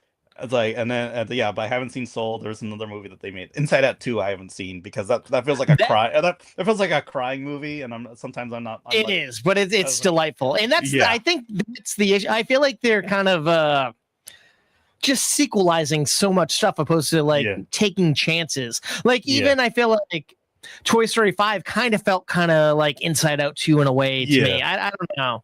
But I mean, I enjoyed Toy Story 5. So I'll probably watch Inside Out 2 at some point. But like for some reason, like when it was coming out, everyone was like, it was like next big movie, and I was like, nah, I'm good. I was also the same way with Finding Dory. I haven't seen Finding Dory. I'm mixed on Finding Nemo. I like it, but not as much as most. And I love Finding Dory. And I thought Dory was the most annoying character in Finding Nemo to me. But her own movie, it was so delightful. I love it more than Finding Nemo. And I'm in a weird minority. I don't know. I'm not going to try to sell you. But, no, that's fine. But Hoppers, I mean, about Hoppers, Hoppers, that was an insane movie. Like it's dark and twisted for Disney. I was surprised about how insane that movie was. It starts off fun. Like it has its emotional moments with the grandma and all that stuff. It's like, but then the moment we get to the Council of Animals and that goes and how that goes sideways super fast. I was just like, oh, I am in kind of a thing. The moment it gets to the climax, I was like, oh, I am in. Throw whatever you want at me. I am in. And the movie throws everything at you. it's like for a completely insane and a completely great villain performance by Dave Franco. Oh, fantastic as that little fucking guy. The Mario Brothers movie. Like I was having a complete blast watching it. I even watched it on IMAX, which was great. It's like, how did I? I think I saw Dolby. Yeah, it's an insanely funny movie, but also it earns its emotional moments. I loved the relationship with Mabel and the Beaver King. Yeah. Yes, Bobby Moynihan killed it as that character. Yeah. I loved him in that role. And I thought like any other movie, this guy would have turned out to be like a bad guy or something like that. But no, he was a genuinely nice dude, and they had a really good friendship. Because when you see that utopia he created, it's like, no way is this guy really. And it's like, no, he cares about everybody and everything, and believes that the goodness in everyone. Because you expect like you expect something like evil. Yeah, you expect something like Zootopia where one of them's got to be bad, kind of a thing. Like it's like, but no, he's a completely cool guy. He was like a super friend kind of a guy. It's like I just love the friendship that the two had, and it was like that was like the core of the movie for me. It's like, and I love how they call out the fact that it's an Avatar ripoff in the movie. They're like, this is an Avatar. It is like, it is. And it's great. I also love that the mayor character wasn't a total bad guy either. Yes, so redeemable. John Hamm, I think, right? Was the guy? Yeah. It's like of course like he comes off like a jerk, but it's not like it's not like he's like an irredeemable jerk. He's just kind of cocky, kind of full of himself, but at the same time he does care about people. It's like and we see that as the movie progresses, which is kind of beautiful. And then that he learns to care about what Mabel's going through, because at the time he's like, you're crazy girl kind of a thing. But then he starts to see, it's like, no wait, this is something she actually cares about. I'm going to listen to her kind of, and we're going to help each other out at the end of the movie. It's like so yeah, that's great. Like it subverts a lot of expectations, and it does a good job at subverting expectations. Definitely. Number 6 is Good Luck, Have Fun, Don't Die. Ooh, good movie. Yeah. Gore Verbinski's shakedown of the AI generation. First of all, I love Gore Verbinski. He's a great director. I missed him for so long. Like I loved all the movies I've seen him do. Like the Pirates. Was his last one the Cure for the Cure for Wellness? Wellness, yeah. Yeah, the Cure for Wellness. Or was it Elysium, or what was that other one he did? The last movie he did was the Cure for Wellness. Okay. But Elysium was Neil Blomkamp. Not Elysium. Sorry, wasn't there one like what the heck? What was the one he did before Cure for Wellness? Like it had like Cara Delevingne and what's his? I don't know. Maybe I'm thinking of someone else. You might be thinking of Valerian, which is like Luc Besson. Yeah, Valerian's what I'm thinking of. Yeah. But yeah, like he like but before Cure for Wellness, he did The Lone Ranger. Oh, I love The Lone Ranger, man. I thought I was gonna hate it. Yeah, The Lone Ranger is like it's a great 2-hour movie stuck in a 2.5-hour movie. I could see that. Yeah, just pulling. Yeah, but the last act of The Lone Ranger is one of my favorite last acts of a movie, despite all the problems I have with that movie. It's sad. I don't fully remember the movie, but I remember seeing it and loving it. It's a really. I don't remember anything that happened. Like I still have the Blu-ray. Like it's one of those movies that's still worth watching. But compared to something like his Pirates trilogy, it's not as good. Sure, totally. But anyway, with Good Luck, Have Fun, Don't Die, like it's definitely like one of the more ultimate anti-AI movies where AI is taking over the planet, and then the time traveler goes back in time to stop AI, the creation of the AI program from coming into fruition, and then he needs a select group of people that can stop it. It's like, and have you seen the movie, right? Oh yeah. I loved it. I just loved how dark it got in terms of its comedy. Oh yeah, it went for it. Yeah, it went for I remember being in the theater. It wasn't like packed; it was like halfway full. But like a lot of people weren't like sure if they were supposed to laugh at some of the jokes. Oh, I'm the guy that was laughing when no one else was laughing. I was cracking up, especially. This is gonna sound really bad on your podcast, but I was laughing at the school shooter jokes. Oh no, yeah, a little bit, and it shouldn't have been funny, but it kind of was. Like, it should have been funny, but it was hysterical. It was like hysterical in a very dark way. It's like I just loved that, like how smart the movie was, like, and how and then how it also plays on genre tropes and all that stuff, but also does it in a way that doesn't feel like it's chastising the audience for expecting it, or it's being condescending. It's just something that we're just gonna poke a little fun at it, but we're gonna have a good time doing it. And it plays so nicely as like a narrative and as an anthology, and all the characters are so rich. And Sam Rockwell, if you don't get him in that role, I don't know how it would go. Like his likability and dark sense of humor really sells that character. Yeah, like imagine they got, I don't know, Shia LaBeouf as Sam Rockwell's character. It wouldn't They'd be a as little funny. on edge. It would be like too on edge. It'd be too manic kind of a thing. Mhm. It's like, but with Sam Rockwell, he hits that point of being like a little bit crazy, but charmingly crazy, and also funny crazy, rather than just crazy. Like, this is too intense. But yeah, like, it's also like a very well made movie. It's like, I'm surprised it was like over 2 hours long. It's like, what, 2 hours? It was a like, bit long. Yeah. It's like, but for me, it didn't feel long. It felt like just enough, a good amount of time. But yeah, I really enjoyed it. It flowed really well. Yeah, but yeah, that was a great movie. It was my number one for a while, but then these next movies for some reason overshadowed it. Number five. Yeah, number 5. We're going back to the Illumination well. Oh, with Minions and Monsters. Yes. Minions and Monsters, like it's Babylon for kids. It really is. Yeah. Like I saw it with one of my buddies, and he's like, I don't know if it was a smart movie or if it was lazy. I'm like, what do you mean? He's like, all those references. I'm like, that's smart, man. I mean, the kids aren't getting it, but the people making it had a reason for it, man. I can't believe like a movie with the Minions like turned out to be like a love letter to cinema. Right. It's like or such a love letter to old cinema. And it's like and it did it really well too. It's like it went into like, you know, the silent movie era, and then went into the rise of the talkies and things like that. Something that other movies have done, like, you know, The Artist and Babylon and stuff like that. But it did it in like a really funny, clever way that I felt like was really good. And It's I like, love that Jesse Eisenberg side. It's like, is he kind of similar thing to Sam Rockwell's character in Good Luck and Fun? It's like, is he really an alien or is he just crazy? I don't know, but I'm loving it. Yeah, it's like in the middle of this love letter to cinema is like a romance between a robot alien and a suffragette. It's like, it just goes all out.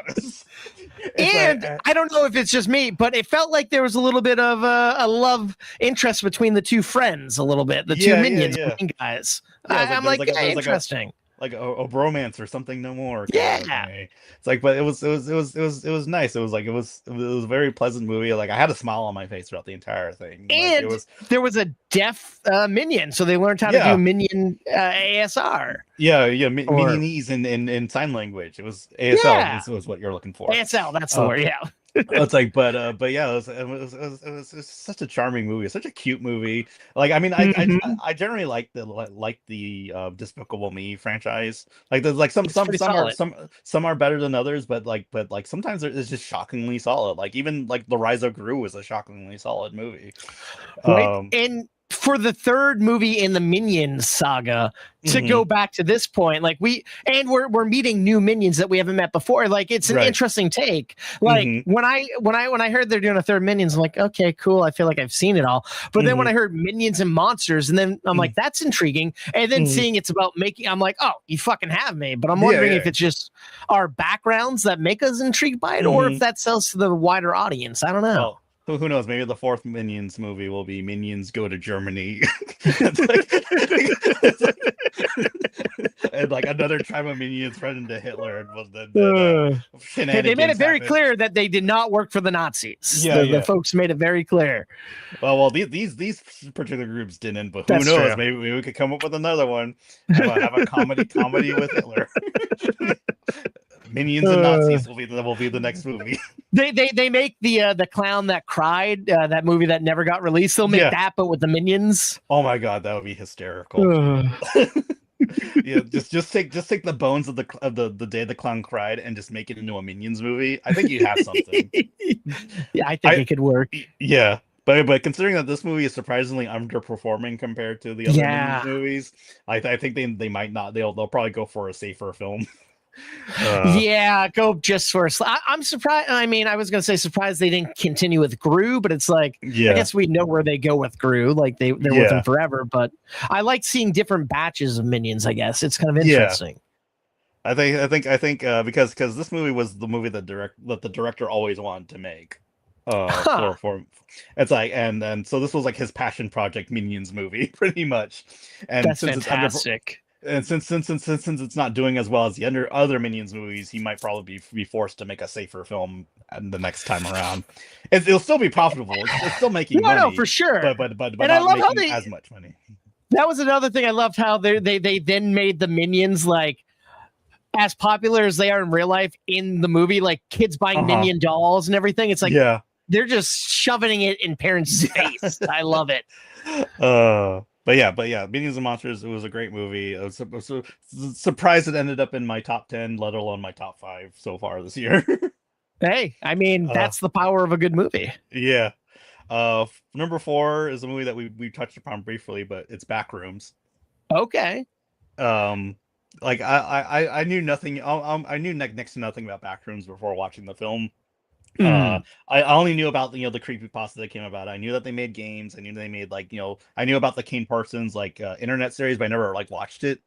Because the found footage stuff sometimes scares me a lot. Like found footage first person horror scares me a lot. So that's especially on the internet late at night. So I'm just like, I don't sitting in your room right now, dark lights. You're watching. It's like, oh shit.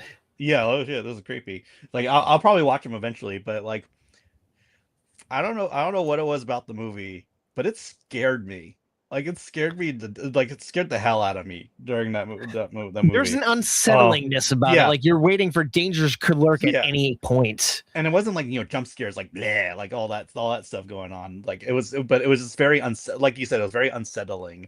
You didn't know what was going to happen. You didn't know if around the corner is going to be a monster or just something there. Mm-hmm. It's like the fear of the unknown is what made it scary for me. Even if nothing's happening, I was scared during the movie, kind of a thing. And I know this movie is not going to end up it's not on my list, but I was comparing it to Obsession, which I really enjoyed, but I didn't find it very scary. Fair enough. It's but I found Backrooms very scary. I can see that. And also I saw the movie in 4DX, which was also kind of oh fuck! What do they do for that? I'm intrigued. Well, the found footage stuff was always all the shaky whenever it's shaky cam, it followed the camera movements, and that heightened the intensity of those scenes.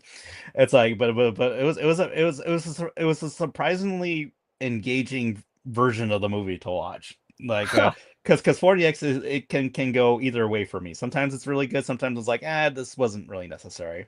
I remember I saw Chainsaw Man in 4DX. That wasn't good. The first half of it was terrible. In terms of 4DX, the movie itself is great. Oh well, it was more of a love story kind of until all the action kicked in. Yeah. It's it was the 4DX people did not know what to do with that first half of the movie. Fair enough. Random things would happen that didn't make any sense. I remember when the lead character Denji drinks coffee or tea or something like that, and for some reason I got sprayed at. It sprayed mist in my face. I'm like, why? No one spat in this movie. No one was spitting in this movie. Why are you doing this to me? But then once the action started, then it was incredible. Then it was insane. The seats were jagging around. I almost flew out of my seat because of how intense it was. That was really good. It's but this first half of that movie was so oh, I wasted my money on this. Why did I go? Why did I watch this? I was why am I watching it in this format? But then the second half is really good. But Backrooms, it was a consistently good 4DX experience. Nice. But for the movie itself, I thought it was great at creating a sense of dread. I actually really liked the acting in it, and I was intrigued about where it was going, and also now I'm intrigued in watching the actual YouTube stuff that the guy did. Yeah, because it's all canon. It's all takes place in the same universe. Yeah, I hear he has a 100-page Bible about the whole where it started, where it's gonna go, and it's and the fact that they're are you gonna do Backrooms 2 next? And it's no, I'll make it eventually, and it's that's kind of cool that he's all right, I'm gonna try something else and come back to what works, or I'm gonna go back to making the shorts for free essentially, and it's fuck, that's ballsy. I think he said I want to make a TV show first before doing a sequel. I could see that. Yes. That would make awesome. Yeah, he can make a show just entirely about that organization that studies the Backrooms, and have him and Mark Duplass get together and like do like a whole TV series about it, and then after some time they're like, oh, we'll make a sequel now. What was that? Make a sequel Yeah. movie. And I mean, that was the thing. I am like halfway through the movie, I'm like, I know Duplass is in here, but maybe I'm wrong. And then like when he pops up, I'm like, what is it? He's not in the background. And then it's like, oh, I love that. And especially what Duplass is doing with like the creep tapes, it's like he could easily help him like make that low budget kind of show that works as an anthology. That'd be fun. I also loved his character in the movie because usually when like a epilogue character coach shows up and says and is like, I'm going to explain everything to you that's going on, like in Psycho when the doctor explains like Norman Bates for like 10 minutes of the movie. It's like in Backrooms he shows up and says like, yeah, I'm here to explain what's going on. I don't know what's going on. And we get to see him with his family before that happens. It's like, oh, we don't see that part of these people's lives normally. Yeah, it's like so I kind of love that little twist being like, it's like like we're here to study everything. We still don't know what's going on though. So it's like I thought that was really funny. It was a nice little bit of like humor that kind of deflated, not deflated in a bad way, but kind of like eased you into the ending. Brings the tension down slightly, because you're coming off of the monster and all the chasing and all that stuff. It's like then the movie like eases you back in with a little bit of humor. I'm like, oh, that was a nice way to kind of like let you know, okay, everything's fine now. We're gonna start wrapping up, kind of a thing. We're not gonna end on a jump scare. We're not gonna scare the shit out of you. We're just gonna end it on a nice little note. Yeah, exactly. And that's a smart way to do it. And then it's like they could go in so many directions for a sequel or a series or whatnot. So that was a good one. Number 3, also, I'm kind of going all out with the controversial picks. The last 2 are not as controversial, I swear. Disclosure Day is my favorite movie. Wasn't for me, but I'm happy to hear your reasoning. I love that. Yeah, I mean, I've made no bones. I've made no I never. It's not a secret. It's not a secret that I love Steven Spielberg. Like he's my favorite director, but I can admit that he's made movies I haven't cared for. I mean, every director has. Every director has, unless you're Zack Snyder or Michael Bay. I'd argue with that, but I understand from your point of view. But for some reason, like even though like I knew going into Disclosure Day that some people weren't jiving with it, and some people were outright hating it, for some reason I was like locked in from the minute it started. Like I love that it starts off like a pseudo Indiana Jones movie. It begins in the middle. It feels like it begins in the middle of the story, where things have already happened.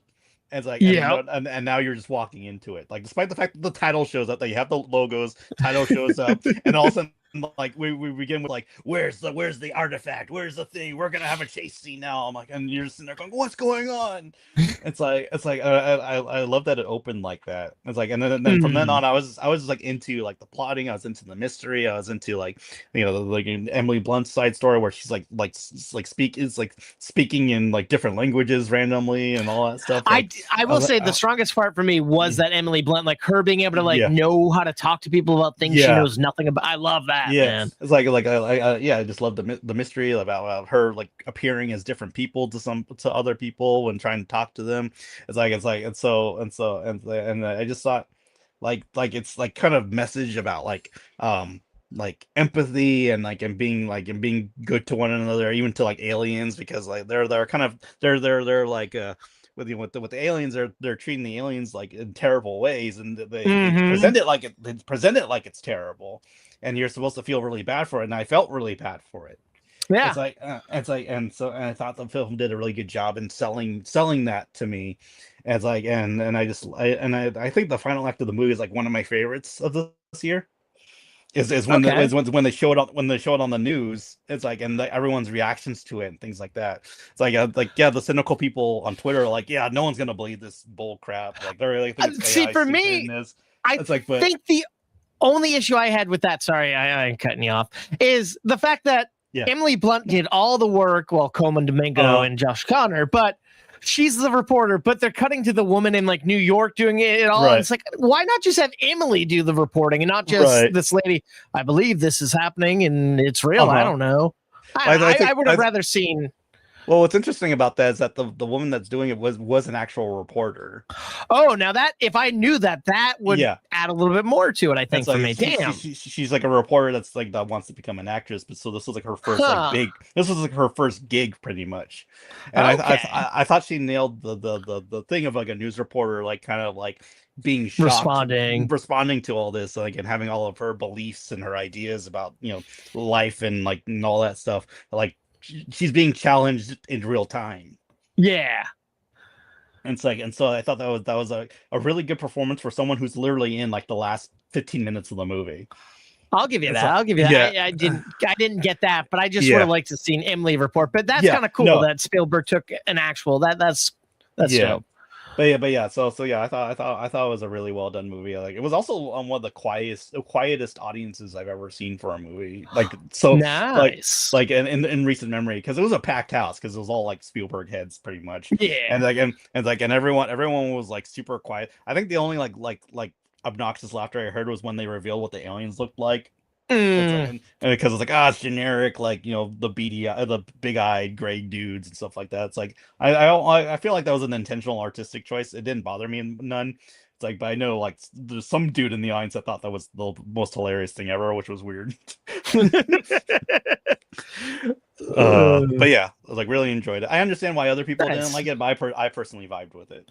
Fair, I get it. For me, I just feel like they were trying too much happening. Like, I would have liked to maybe seen a movie based on Josh O'Connor, although his character I didn't care so much about. I liked his girlfriend's character, but him, I'm like, eh. But Blunt, I would have watched the whole movie of Blunt or a whole movie of Coleman versus Colin. Like, those two were dynamic, but but no, I totally get it. I get it. Completely understand. Number 2 is The Drama. Good movie. Robert Pattinson and Zendaya. I didn't expect to like it as much as I did. I sort of knew what The Drama was before watching it, because even though the trailer made a big deal about not telling you what it is, unfortunately, if you peruse like the internet, someone's going to talk about it, because because it was screening in Southwest and other places, and slipped out there. Yeah, it slipped out there. But I didn't go into aside from like what it was, but I didn't know what happened after that. One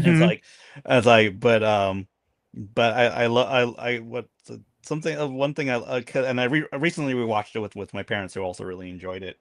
But what I loved about the movie is that like the drama is not about what Zendaya said that she wanted to do, but the drama comes from everyone's reactions to it.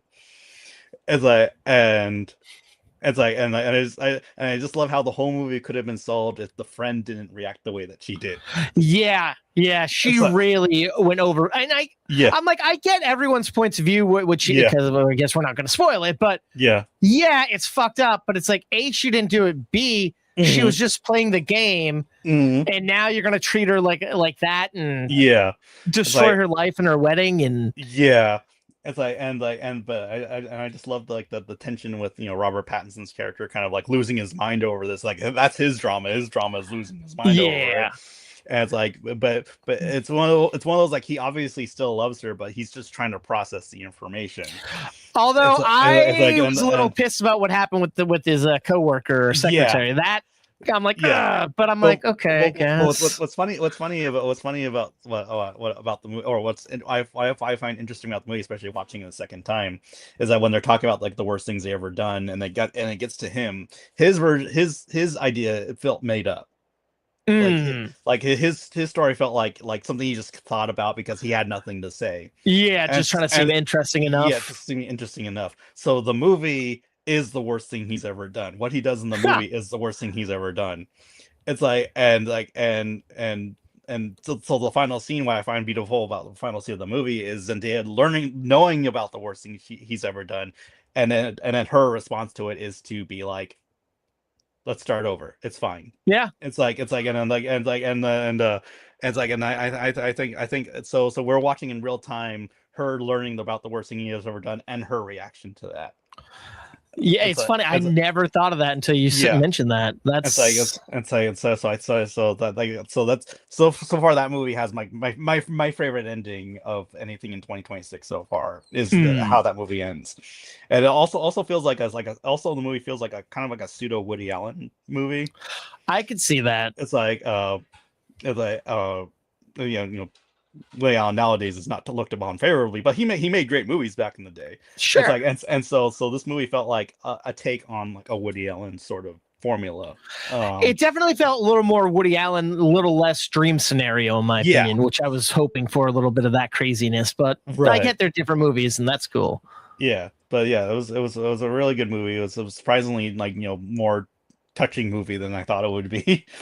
Yeah. It's like but yeah, like I really liked it, and it was also like darkly hilarious at the same time. Oh yeah, and those two together were kind of charming, I think. Yeah, so it's going to be interesting seeing them be opposed one another in Dune Part 3. Yeah, it is funny that they're now enemies in Dune Part 3. Yeah, the Dune Part 3 is a sequel to the drama where they work out, and now they're just fighting in space. Right? They joined the wedding DJ band. One of them started smoking spices with the wedding DJ or something. Yeah, these things happen. Yeah, people grow apart. Galactic wars. Yeah, who knows? Yeah. You never been? I'm waiting for the invite. Yeah. So number one is another movie I didn't think was going to be any good, but but because the posters didn't look very good, the trailers looked kind of whatever, and then I saw it and it blew me away. The Sheep Detectives. Oh, I'm with you on that, dude. I'm with you 100%. That movie was so damn delightful. Yeah, like when I first saw the poster for it, I saw the poster way back at the beginning of the year, and I thought it's like, oh, this looks like direct to DVD schmaltz that that somehow ended up in theaters. I don't want to use slop. I hate the word slop. But it should have came out back when Babe was a big thing. Not 2026. Yeah. It's and it's also feels like bottom of the barrel talking animals show dogs movie or something like that. It's like but you just got all these name actors to be in this stupid film. This is gonna be stupid. And it's and then I saw the trailer for it. I was like, okay, this doesn't look as terrible as the movie I imagined in my head. But it's I don't know though. But then the reviews started coming out. It's 100% on Rotten Tomatoes for a long time. I was like, it can't be that good. I was like the scene in the first Spider-Verse movie where Nicolas Cage is it can't be that easy. It's that easy. So I was like, it can't be that good. It's that good.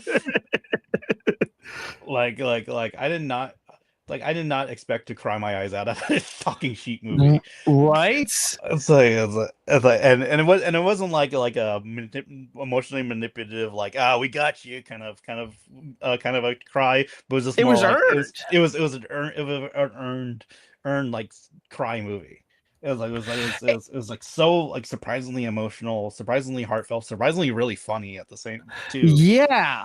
And it's they're selling it as a Hugh Jackman vehicle, but it's not really Hugh Jackman. It's more let's go fucking Elaine Bennis and fucking Walter White. Well, let's give them the movie.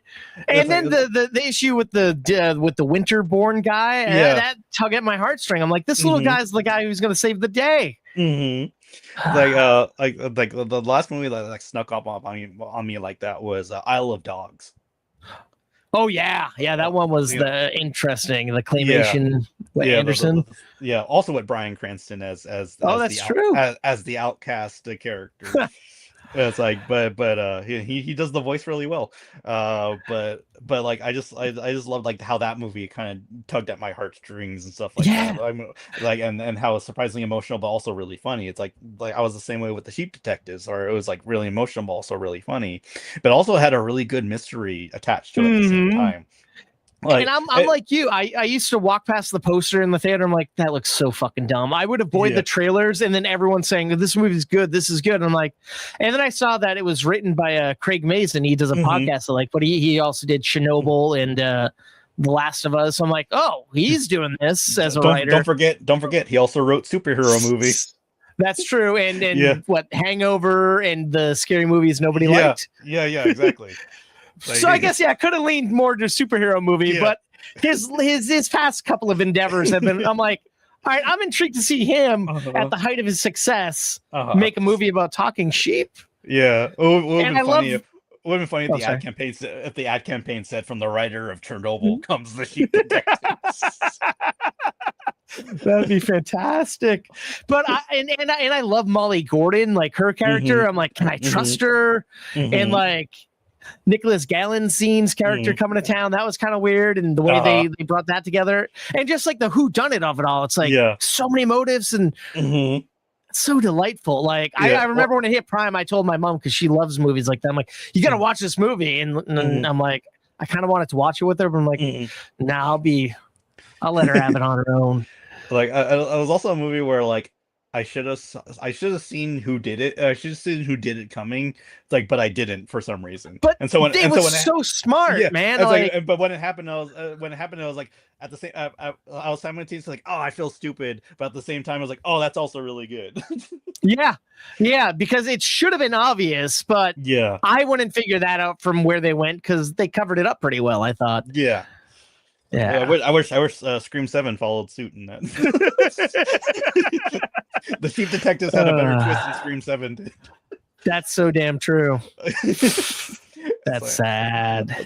But yeah, it's a wonderful movie. I can't wait to own it when it comes out physically. It's like, that's gonna be a good one. Yeah, I was surprised that He-Man was in the movie. Yes, like I remember that came out right before He-Man. I'm like, this guy's gonna be Prince Adam. Okay, I'm intrigued. And then I saw that. I'm like, oh, all right, cool. Yeah, I remember when I was watching the movie and I saw his character pop up. I was like, why does this guy look so familiar? I feel like I've seen him in something. It's like, no, he was in the trailer for He-Man. Two totally different characters, but both worked in their own way. Yeah, and both Amazon movies. That's true. Maybe he's an Amazon guy. Yeah, he's an Amazon guy. And I did love when the credits for Sheep Detectives came up, and it said executive produced by Lord and Miller. I was like, that makes sense. Yep. They made two of the highest rated movies this year, Project Hail Mary and the Sheep Detectives. Imagine if we got the third Spider-Verse this year, they'd have like a fucking trifecta on their hands. I know, exactly. Got to save something for next year, I guess. Yeah. It wasn't supposed to come out this year, and they moved it. It was always meant. No, I don't think so. Yeah, right. I think so. But, all right, so that's my top 10. Not bad the year so far.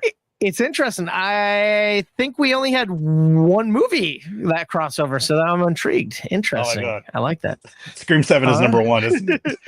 Yep, Scream 7, scary movie. Bam. Wuthering Heights, Crime 101. Oh yeah, Michael.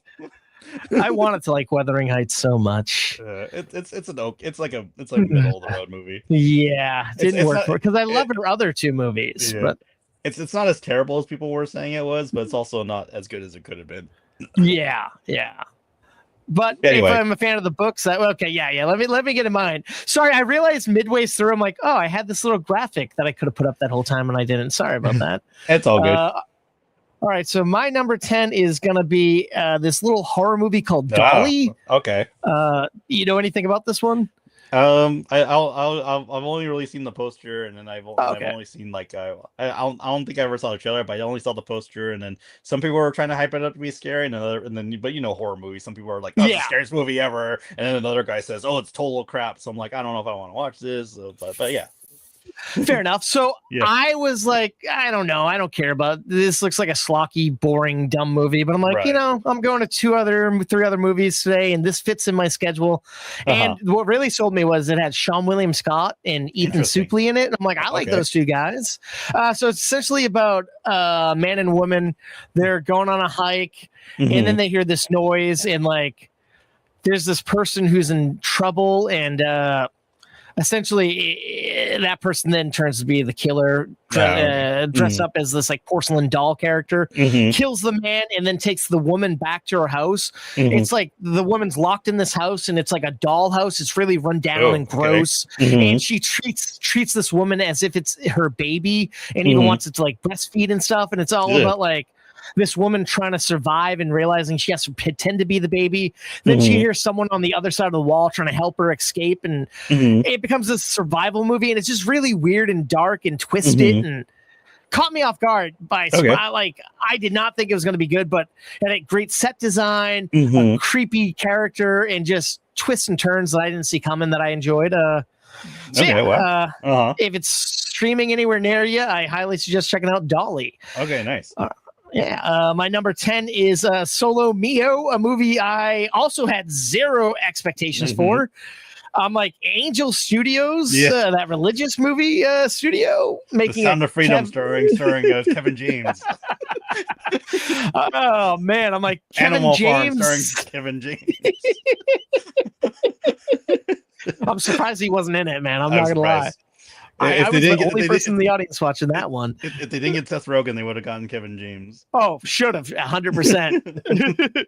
But so Kevin James essentially is at the altar. His fiance says no, and then he decides to go on this honeymoon excursion that he paid for because he can't get a refund. He meets some friends, meets a new lady along the way. It's really charming and heartwarming and not preachy, because that's where I feel like Angel Studios leans. Right. I feel like they go really preachy, and this isn't that. I mean, yeah, it's cheesy, but Kevin James is so delightful as this character, and him interacting with all these other people. There's like a slew of other like not guest stars, but co-stars like Tig from Sons of Anarchy. I'm forgetting his name. Allison Hannigan, and just random. Like it was this delightful little charming getaway movie that could have been annoying and dumb, but it was really, really lovely, and I enjoyed the heck out of it.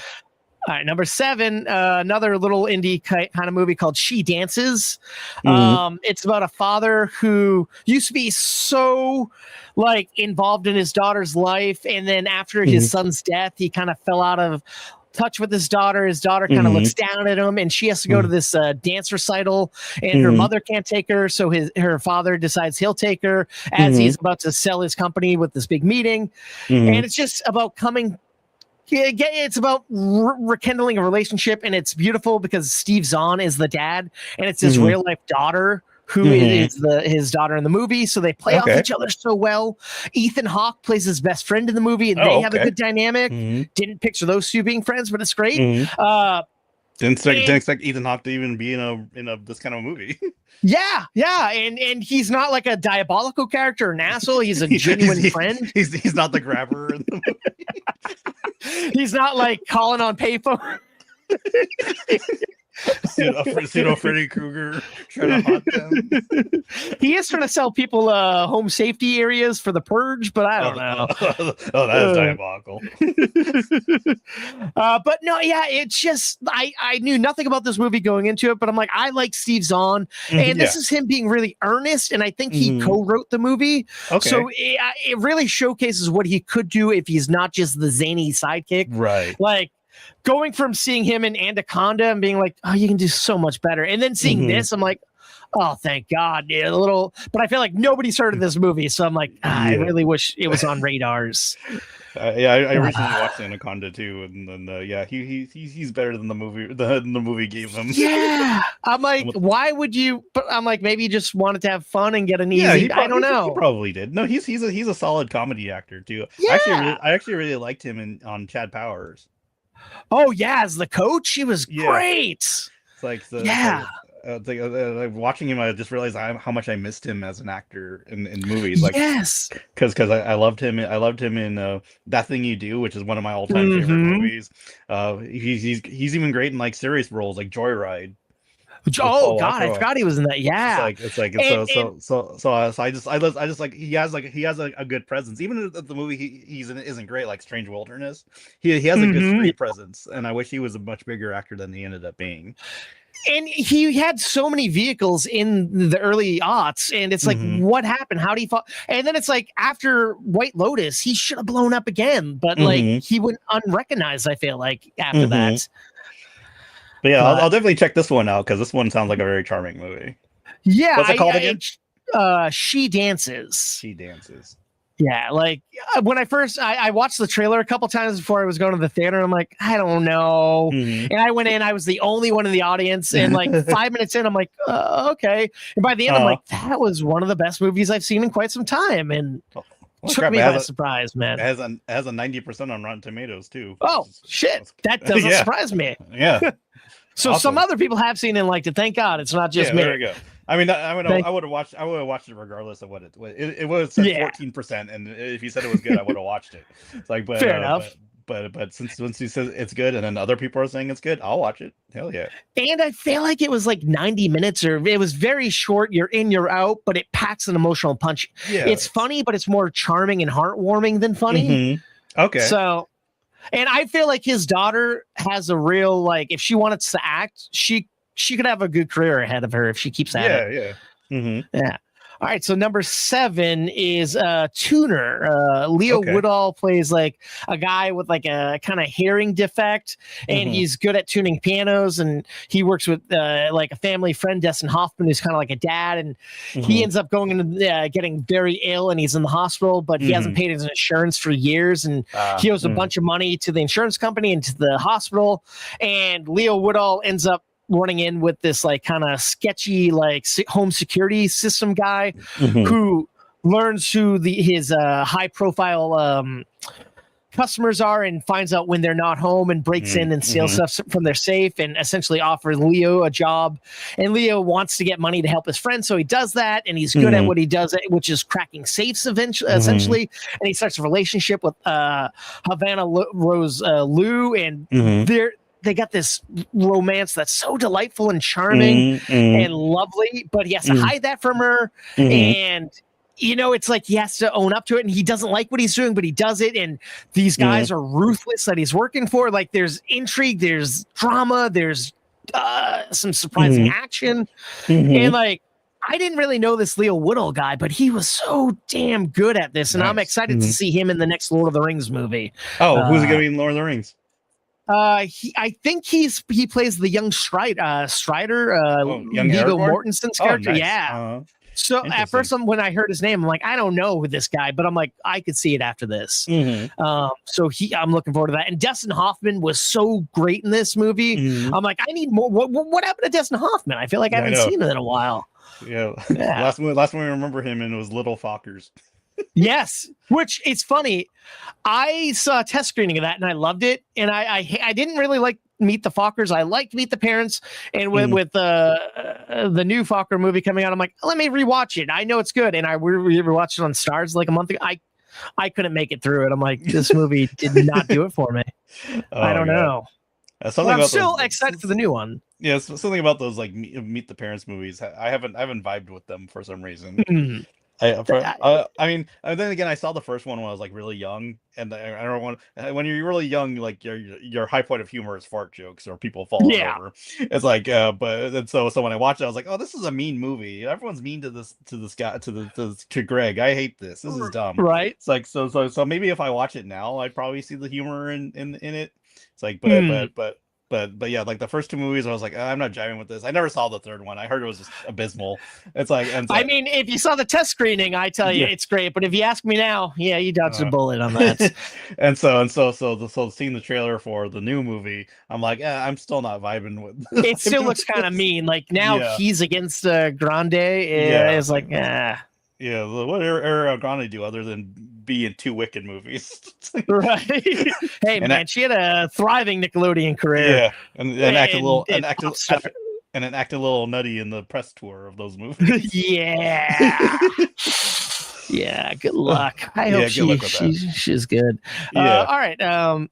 Let's see, number 6. I really enjoyed Epic Elvis Presley in concert, which is weird because I'm not an Elvis Presley fan. I mean, I didn't think I was, but I'm like, everyone's saying this is a really good documentary. I should check it out. And it's like seeing footage that was shot like so long ago, but it's so fresh and crisp, and it looks beautiful, and it's like you're seeing a side of Elvis you don't get to see in between shows, in between things, and it's like and it's a nice juxtaposition of seeing the Baz Luhrmann Elvis movie, and then the Baz Luhrmann documentary of Elvis. They're both by Baz Luhrmann. But I mean, not only that, but I mean, seeing that movie and then the Priscilla movie, which I really like, seeing the two takes of how Elvis was great, but how he was shitty. And then now the in between, the real life Elvis, sure, it was swayed in one way or the other, but it was just stunning and dazzling. Like you saw performances and it looks like it's modern day. The soundtrack was boom. I'm like, I guess I am an Elvis fan. I just never sat down and listened. All I really think of is fucking Lilo and Stitch when I think of Elvis, sadly. Or Vegas impersonation. I loved Baz Luhrmann's Elvis movie. It's like because I'm a casual Elvis fan, not like a diehard Elvis fan, but I liked his music, but I never really looked into like how he was as a person or just his life. But I just loved how the movie made him like a larger than life mythic figure, while kind of while intentionally and almost like as an artistic choice glossing over his problematic areas because the movie's being told from the point of view of his manager, who thinks that Elvis was a great guy, and even though he was treating him like garbage, and yet he's the villain of the movie telling us the story. You're telling us the story, so I got that. So when people were complaining about how come it didn't do this and that, it's like, well, it's because it's from the point of view of the manager, of the guy who's making billions of dollars off this one guy. Like it reminded me in a weird way of the movie 300. Where people were complaining that movie wasn't historically accurate to the history and all that stuff. It was like, well, first of all, it's based off of a graphic novel.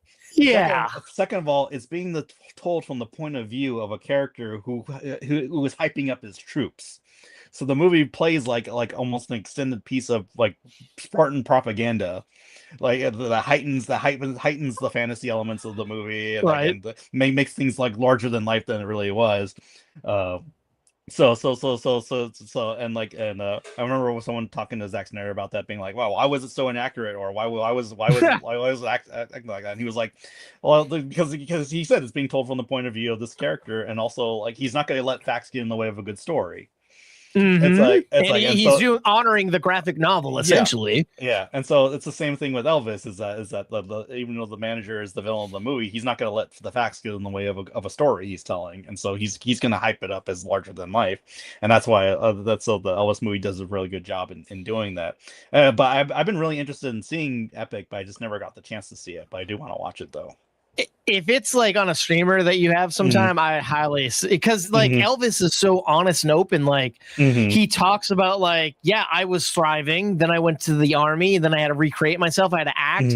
I didn't really like the movies I was doing, but people seem to have liked it. It made, hopefully I'm going to go and do better things after. And it's like, everything's leading to, I want to do this. I want to do that. And it's like, his life was cut tragically short, but watching this guy on the top of his game, wanting to do so much and knowing he'll never succeed, it's gut wrenching. Right. But it's like, I'm along for this ride, just watching the ups and downs and the recreations of himself. Like, it was just stunning. So highly, even if you know nothing about Elvis, it's an intriguing little documentary, and it's a big documentary. Baz Luhrmann killed.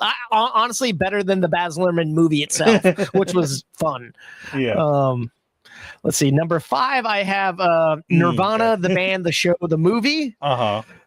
Did you see this one? Or? I haven't seen it, but I do want to, because everyone talks about how insane the movie is, and just how great it is, and you don't need to have watched the series that it was based on to enjoy it, kind of a thing. So, so I was like, okay, I'll check it out when I get the chance. Tell me about it. It's funny. Like, I saw this a double feature with my buddy who like saw the shorts and stuff, and he loved them. And he's like, you don't got to see them to come and see this. But we saw this with Have Fun, Good Luck, Have Fun, Don't Die. So it was like a weird double feature, all time travel for both. So it's interesting. You got these two guys who want to be like these musicians, and they want to play at this like renowned theater in Canada, and apparently that's what the whole show's about, them playing the Rivoli or whatever the name of the place is, and they're the ravioli. That's what I want to say. That's what I always want to say. And it's like them plotting and scheming to do it, and they do all these wacky things that never pay off. But it's kind of like, it's scripted, but it's also like like kind of like a Borat Man on the Street, because they do some things that's like, how are they pulling this off? And like there's this scene where they're jumping off this like big like tower thing in Canada, like, and they're filming like GoPros or something, like, and you're seeing they did some crazy shit. So essentially one of the guys gets it in his head. He's like, why, like, watching Back to the Future, and he's like, wait a minute, that's what we need to do. We need to make a fake time machine and send a video to ourselves to explain how we can play this show, and then we'll blow up. It's kind of like Back to the Future meets Bill and Ted Face the Music, because like they essentially have to write the greatest song ever. And as he's doing this, he's like trying to make a time machine out of this like a rundown Winnebago in the back of their fucking house, and he builds this time machine that he never thinks is going to work, but they collect orbits. I don't know if you remember the drink orbits with the little boba, and they have the last bottle known to mankind, and he accidentally spills it on the time machine, and that's what sends him back to time. And they go and interact, like he gets back in time and interacts with his previous self, essentially, and like you see clips of like him behind the scenes. Like apparently they shot so much stuff for their web series and their show that they're working that footage into this movie, so it's like Back to the Future 2ing it in a way, and it's crazy, because it's like you see them young and like ambitious and hungry, and then like he kind of accidentally tells like his partner something, and like his partner blows up in the time period they're in, and now like his partner succeeding, he's failing, he's trying to find a way back to the future, but orbits is out of like, no one's making orbits anymore, because that was 2005 that he went back to, and orbits like ended in like 2000. So it's like he has to figure out how to make orbits and how to make a time machine and not be seen by his previous self, and like he fucks up a bunch of I'm sorry, I know I'm just saying, right? It's that's weird madcap caper that takes so many random left-hand turns, and it's so wild and insane. And I don't know if you ever saw the movie BlackBerry, about the creation of the BlackBerry phone, starring Jay Baruchel. Well, it's the same director, and I love that movie. So when I heard he was doing this, I'm like, okay, I'll check it out. And I went in knowing nothing about this, and I loved it. And I'm like, this movie is crazy. I want to watch the show, but it's like not legally streaming anywhere, so I'm like, I don't know, I'll wait till it comes out somewhere. And then I'm intrigued because this director did these two, well, I guess BlackBerry was kind of like a dramedy that was kind of dark, and this is a comedy, but his next movie is that movie Tony, about the Anthony Bourdain movie. So I'm like, two wildly different movies coming out back to back. I can't fathom it, but I'm picked up on Marvel, see what he does. Right? I feel like he could turn down Marvel. Like, this is a guy who likes wild swings, I think, and independent shit. But yeah, it's just a weird little indie movie that has a cult following. Of course, like I feel like Canada has like the Trailer Park Boys and stuff, and this kind of fits in that landscape. But it's weird. It's cool. So that's why it takes the 5th spot in my book. Number 4, number 5 too. Number 4, I have your one of your. This is our only cross-pollination, which is Project Hail Mary. We already talked about. I went in.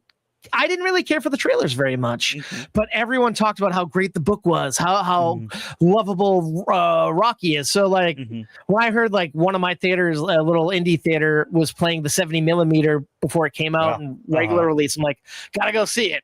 And I left the theater so like mesmerized by what I just watched, and it's just stuck with me since then. And I can't wait to watch it again, but I'm just trying to con my fiance into watching it. So, but I'm like, but then I feel like when I do that, like I'm building it up and then it fizzles. But I'm like, I don't think this one is built. Like, I feel like everyone loves it, so I don't know. But what was the time where you hyped something up and she absolutely hated it? I mean, I don't know. I can't recall, but it's happened. It definitely has happened. Yeah, no. This I Halloween can't put my finger on it. Halloween Kills okay, wait, actually, what was one that I don't know. No, I would never like. Speaking of Danny McBride writing, fuck, that was a rough one. Evil ends tonight, or what was the catchphrase? Evil dies tonight. We're gonna say it 50 times.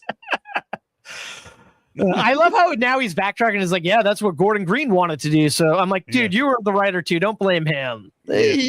But then again, Gordon Green went off to do Exorcist Believer, so that all makes sense. Which backfired on him. So yeah. Yes. And now it's like Flanagan's doing it with Johansson in the next one. So it's like I have faith in that, even though I'm not a big Flanagan guy, but I'm intrigued. Yeah. Right. Like it'll be well made, that's for sure. It'll be better made. 100%. Yeah. Will it be great? Did you see The Exorcist Believe? It just looked bad. I'm like, I don't even want to give it my. Even from the trailer, it looked bad, and then like, but I did enjoy. I for all its faults, I did overall enjoy his Halloween trilogy. It's like, but at the same time, I'm like, I don't know if I want to trust him with Exorcist though. Yeah. It's so the trailer didn't look great. It's like, but I was like, but if the reviews are good, I'll go see it in the theater. And then the reviews were just the reviews were like they practically crucified him pretty much. And I feel like they pulled it out of theaters after like 2.5 weeks. It's like, nope. Yeah. And then hearing all the bad dialogue in that movie, like because it became memes at that point where Ellen Burstyn's character being like, I didn't see the exorcism happen because of the patriarchy. I'm like, are you kidding me? Who writes? This is the stupidest movie ever. I'm not watching this out of protest, kind of. And it's like it should have been good. Like I like Gordon Green as a director. Like he's done interesting movies, but I don't know after. But I get them wanting him to do it, being like, all right, he did gangbusters with that Halloween. But I mean, Danny McBride even said we never expected it to be a trilogy. Yeah. So it's like cool, but could have. I don't know, but I like the first one a lot. Yeah. actually, an apologist. I'm more of an apologist of the third movie, Halloween Ends. I gotta give it another watch. I think the second one I was mixed on, but third I'm like first movie I was like, oh, this is fun, but it's also kind of weird. And like the second movie, it was the second movie felt like an entire act of a movie stretched out to 2 hours. True. It didn't start, it didn't finish. It was just a movie that was there. But the kill scenes were fun. It's like, but that's all it had really going for it. Even when rewatching it, knowing all the context and watching it back to back, it was still kind of like this still drags a little bit. Third movie I felt was actually doing something interesting with the material. It's like, and I know people complained that it was more of a Corey Cunningham movie than a Michael Myers movie, but I thought that was an interesting angle to take it. True. And I enjoyed ultimately how Halloween ends. Yeah. It's like I would have liked it more if they went like Season of the Witch and just did something so left turn that you wouldn't see coming for the third one. Right. I kind of feel like they did. Yeah, but it was still based in that story they were telling previous, so that makes but maybe it wasn't as bad as I've been crucifying it, I guess. I personally felt like I know I say this word a lot, but I personally vibed with it when I saw it. Fair enough, but back to this one, this made me appreciate Lord and Miller so much more, and it really makes me sad that they're not doing 24 Jump Street because it would be so great if they did that after this and then did another serious movie, but I get it. At least they're producing it. Yeah. All right. So number 3, I have Rot, which is kind of like your movie that came out last year for a very brief run and then came out this year. So this, I think, had like a small qualifying run at the end of the year and then had a wider release. I knew nothing about it. Have you seen or heard of Surratt? No, I haven't heard of this movie. No. So it's a foreign movie. Essentially, this father and son are looking for the father's eldest daughter, who is like a big partier and a big raver, and there's like a whole they live in, I forget where they live in, but it's a war-torn country, and the father and son go to like this desert to this big Burning Man type of rave, looking for her, asking people if they've seen her, and a few people like, no, but she might be at this other rave that's going on tomorrow. And so the dad is like hell-bent on finding her. And then the military come and shut down this rave and everyone's told to leave. But the dad sees these ravers that he talked to that said the other rave's happening across the desert. So he follows them, even though they're like, you're not going to make it in your vehicle. It is going to be terrain that you can't go through. It's dangerous. And he's like, no, I have to find my daughter. And it's a wild acid trippy thing. Like things happen. At one point, I'm like, I don't care. You could do something to a human character, but holy shit, something bad might happen to this dog that they're with. Oh fuck! And then you think something bad's about to happen to a dog, but it's about to happen to someone else, and it's like, holy fuck! This movie just took a crazy turn at the end of the second act. Where's it? Oh my god! Now it's getting even more, and like it just kept amping up, and like it was a roller coaster that was never dropping, and you're just waiting for it to drop, and it was like, holy fuck! I was like holding my breath the whole movie, and it was just like, what the fuck did I watch? And like the first 45 minutes, like I feel like it's a bit of a long movie. And I'm like, what am I fucking watching? They're just going around a rave. It's loud, blasting music. And why does this dad have his young son and dog living in a van trying to hunt down a girl? Clearly she doesn't want to be with. And then I'm like, no, they need to find her. And then I'm like, is he a bad dad? Is he a good? He's putting his kid and himself in danger, but he's trying to find his daughter. And it's like, it gets so insane. And then these like ravers, these people who I'm like, oh, these are just fucking tweakers.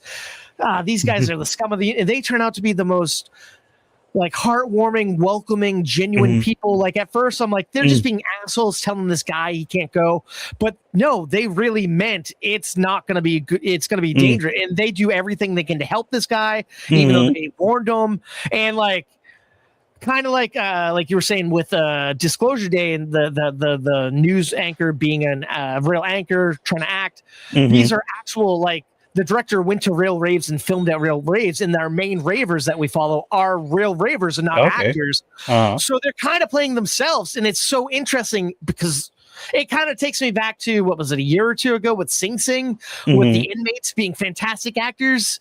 These guys were great actors, like award-winning performances. I know this was up for like best foreign language feature. I know it lost, I think, but oh man, it was so freaking good. I went in expecting to hate it, and it knocked my socks off, man. Surratt, number 3. Number 2, I have The Furious. We kind of talked about this a little earlier. I was looking forward. This was playing at a film festival in Boston in like February, but I chose to see the Bob Odenkirk movie. What was it? Nobody, not Nobody. The last one that. Normal, yeah, because he was doing a Q&A and stuff after. And I'm like, I want to see Odenkirk. So I saw that, and then I also saw Obsession because I'm like, that looks intriguing from this one teaser. And so I skipped this, but I was so excited to see it. And then when it finally came out, I was like, finally. And I'm like, holy shit, this movie is just balls. I assume you saw it, right? Yeah, no, I did. Just how zany and crazy, like freezing people in ice and killing them, and like weird action, and the girl being just nonstop pulse pounding brutality. Yeah, it was a little cheesy, a little silly, but it was my kind of movie, man. Like I was full throttle on board for this movie. And then I found out the director of this did that movie Walled In City of something that I saw a few years ago. And I'm like, oh, that movie was really cool, but this movie was even better. So I just apparently love really wild, crazy kung fu-ish movies. I personally like really enjoyed it too. I think it just I wouldn't say it just missed my top 10, but like it's not for some reason I don't it's not like a 5-star movie to me. Primarily, like as an action movie, it's amazing. Like if you're watching it purely for the action, I felt it was it's an incredible ride. But the thing for me, I felt I didn't kind of jive with was the dialogue. And it was weird how it would change languages, and it just felt a little clunky. It felt like obvious, like every person like didn't really know how to speak English all that great, and it's like and so the movie would cut around the fact that they couldn't speak English like fluently. So like they would begin this talk, and then it would cut to like a person like reacting like kind of thing, which is a little bizarre. But apparently that's kind of how it is in Hong Kong movies too. Like even their own Hong Kong movies, like they don't really shoot dialogue all that great. Like I was watching Hard Boiled recently with Did you see the re-release when they did that? No, I Oh, waited okay. till it came out on 4K, but I saw the movie like way back in the day, and I thought it was great. But Same. when I was watching it again on 4K, I was noticing like the dialogue isn't matching with their lip movements. So even though they're speaking the native like Mandarin or Cantonese or Hmm. whatever, it's like what's the deal with that? It's like and then I found out that back in the day they didn't have microphones. Oh, The, interesting. So they're they just they they, ADRing everything? they shot all their movies silently, and Wild. sometimes they wouldn't even speak the dialogue. They would just like say like random gibberish in Huh. Chinese, and then dub over it with the actual script in post production. Interesting. And so that's how it was felt like when watching The Furious, but it was in English. It's like Yeah. it was in English and Chinese at the same time. You It's just like kept flipping and flopping. it kept flipping and flopping. But I do think like people who do consider it like like in the top 10 like you like yourself, I do think it's completely valid because as an experience, it's an incredible movie.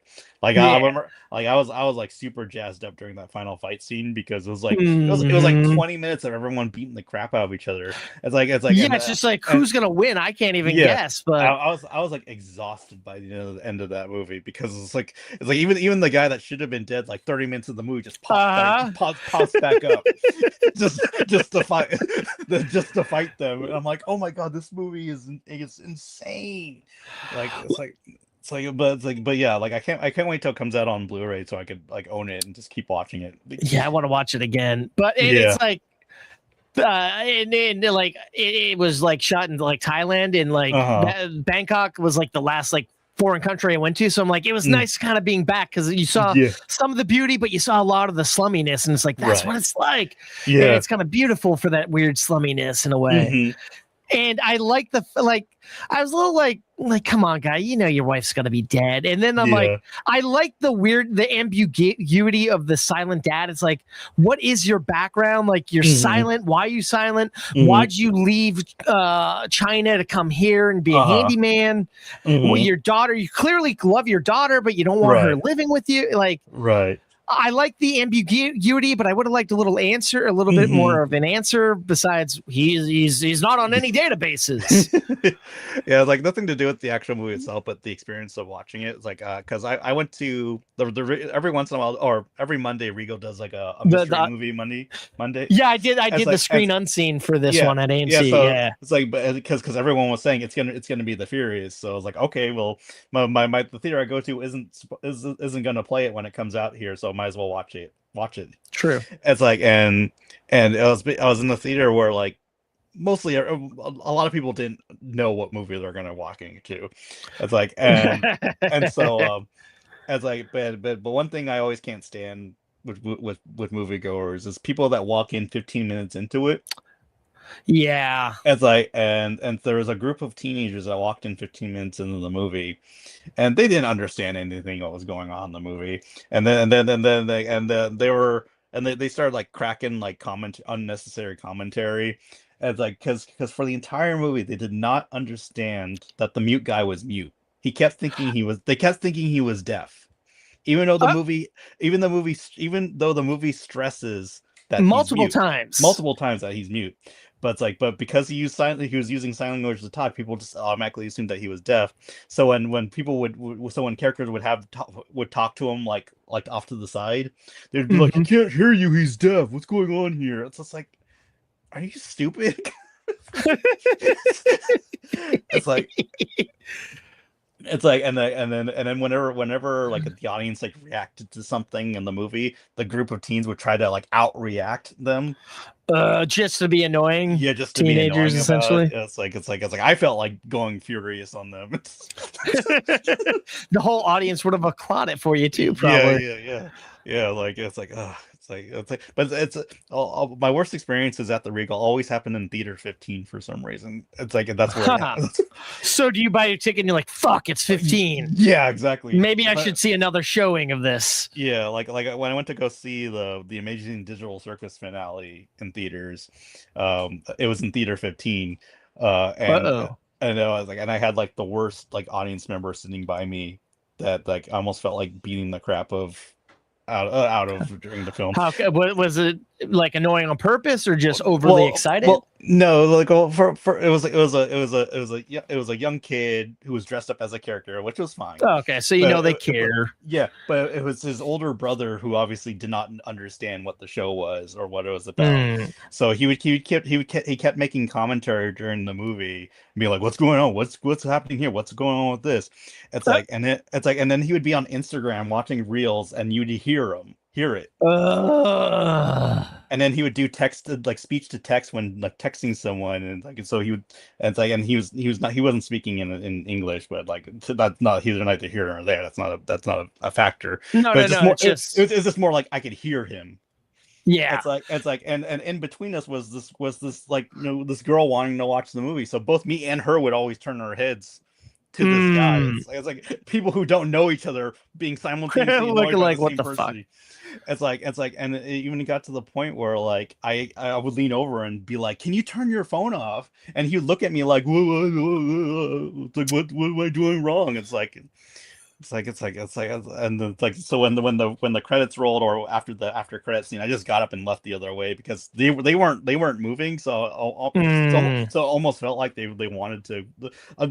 In my Say mind, something and start something. in my mind, they probably thought like either they were waiting for their mom to pick them up because they were obviously dropped off by their mom, or it's like Yeah. or they're gonna be like, "Well, why were you being like this during the movie?" And I was like, I don't want to beat up children, so I'm just gonna leave.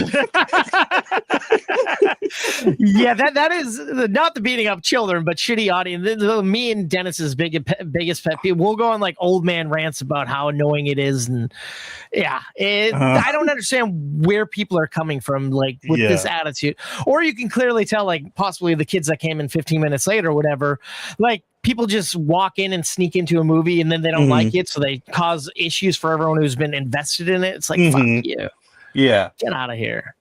But anyway, so yeah, that was my experiences with the Furious, and that was my experience with the Amazing Digital Circus. But luckily with the Digital Circus, that was my second time watching it. The first time I watched it was in 4DX, which was almost empty. It was an almost entirely empty theater. There's only like there's because not a lot of people were aware of this that screening was happening. It's like and so just me and 5 other people, and they were like super quiet throughout the entire movie. It's like it's funny, like experience. I knew nothing about that movie. Like I saw like the posters at some AMC's and stuff. I'm like, that looks so low budget and dumb. Nobody's gonna see. And then I saw a movie when that first day came out, and then I came out and I'm like, why is this theater so fucking packed on like a Wednesday or Thursday? And then I'm like, all these people are dressed up. Oh, that's that thing. And then I'm like, this movie is going to be huge. And then hearing how like it was only supposed to be like a night or two and then blew up and went on for like 2 weeks, even though it's going to be on Netflix. I'm like, holy shit, this is a phenomenon I never heard of. Like, that's insane. Oh, you had an empty theater. Wow. Yeah, like if you ever get the chance, I do recommend watching the show. Even if you don't vibe with it, you don't vibe with it. But at the same time, it's like it is a passion project from the person that made it, and so that's one of the reasons why I highly recommend it. Because what's it about exactly? Like it's about people who are trapped in a digital like realm as cartoon avatars. And they're being and the ruler of this world is an AI called Kane that sends them on adventures to kind of keep them like motivated, I guess, or to keep them like happy, because one of the things is like if you're not happy in the digital circus, you could lose your mind and they call it abstraction, where you turn into like a monster or something like that that goes out of control, and so it's about them trying to escape from this digital circus while also trying to like not go crazy over being trapped at the same time. Is it like a action comedy, a drama, or it starts off as sort of like a dark comedy, but then it gets more serious as each episode goes on. Because it's 9 episodes and they range from like 20 minutes, and then the last episode's like an hour long. Like, did it start off as like a YouTube and then Netflix picked it up, or because it started off as a YouTube series, and from a company called Glitch Productions. They make indie animation, and then the pilot amassed like hundreds of millions of views. It's and then it sold a whole bunch of merchandise that ended up funding like the series. And so it's only 9 episodes, but it went on for 3 years. Shit. So pretty much like 3 episodes per year. And like the animation improves as it goes along. Like it started off like it's still a good looking series at the start, but it gets even better as it goes on. It's like, Nice. but yeah, but like it starts off like kind of funny, but also kind of dark. But then like around the halfway point, you start seeing like a turn into something more serious. It's like and it's like and so yeah, it's good. It's great. That's kind of interesting. Yeah, Yeah. I've never heard anybody talk about it, so I'm intrigued. That sounds kind of cool. Yeah. The series is on Netflix still, or It's on YouTube. It's on YouTube. But if you don't want any ads for it, if you don't have premium, I recommend watching it on Netflix because they have the whole series on Netflix with no ads. Yeah, ads take me out of it so much. Yeah. I pay for every service, but not YouTube Premium, Red or whatever. My brother's like, you got to get on it. You can download stuff. You can close your phone. I'm like, I'm too cheap. I pay for everything else. So that's funny. I definitely got to check that out. That's funny. I'm the same way. Like I pay for everything except for YouTube Premium. Dang. Like I pay for Crunchyroll. I pay for like other stuff. I don't pay for YouTube Premium for some reason. And nowadays I watch a lot of my podcasts on like YouTube and stuff, and I'm like, I should, but I'm like, no, I'm not gonna. YouTube should be free. Yeah. I mean, I'm already paying for Hulu, which used to be free back in the day, so fuck it. But I'm hating those AI ads that show up now on YouTube. Yeah. Especially, do you get the one with the horse guy? No, I don't think I have. It's like a car rental service called Sixt or something like that. It's all AI generated content. And it's like a guy it's like watching like a horrible live action BoJack Horseman being like, hey, you want a stallion rental at a pony price? Then go to Sixt. I kind of want to watch this commercial now. I gotta seek it out. It's pretty horrifying, and I hate that I get it all the time because like I'm not looking into renting cars. I don't know why I'm getting. I don't know why this is in the algorithm. That's crazy. But anyway, we'll go back. Sorry. So number one is obsession for me. I know it's cliche, but like I said, I saw this back in like I want to say like February, March-ish, and I was just like so. It stuck with me that whole time, and like something about like you said, it's not scary, but it's fucked up. It's like a dark situation because like she doesn't want to be in this situation, the guy doesn't want to be in it, they can't reverse it. It's kind of relatable for like some things, like it's some things are unbelievable. It's eerie, it's like a weird Dark Mirror or Twilight Zone situation. And I loved it when I saw it at the festival. Like I went to the bathroom midway through and like I went before and then I had to go pee really bad, so I'm like, oh fuck. So and like the whole bathroom was like littered in like sticky notes that said obsession, had quotes. I'm like, who's paying someone to do this? This is amazing. and like I just left the theater being like, holy, that's so original and different. And I'm like, I was like telling people, I'm like, this movie Obsession, it's really cool. And like I'm like, but I know this is gonna come out and it's gonna be a flop. Nobody's gonna see it. And then like I'm just so justified. I'm like, thank God people actually love this movie.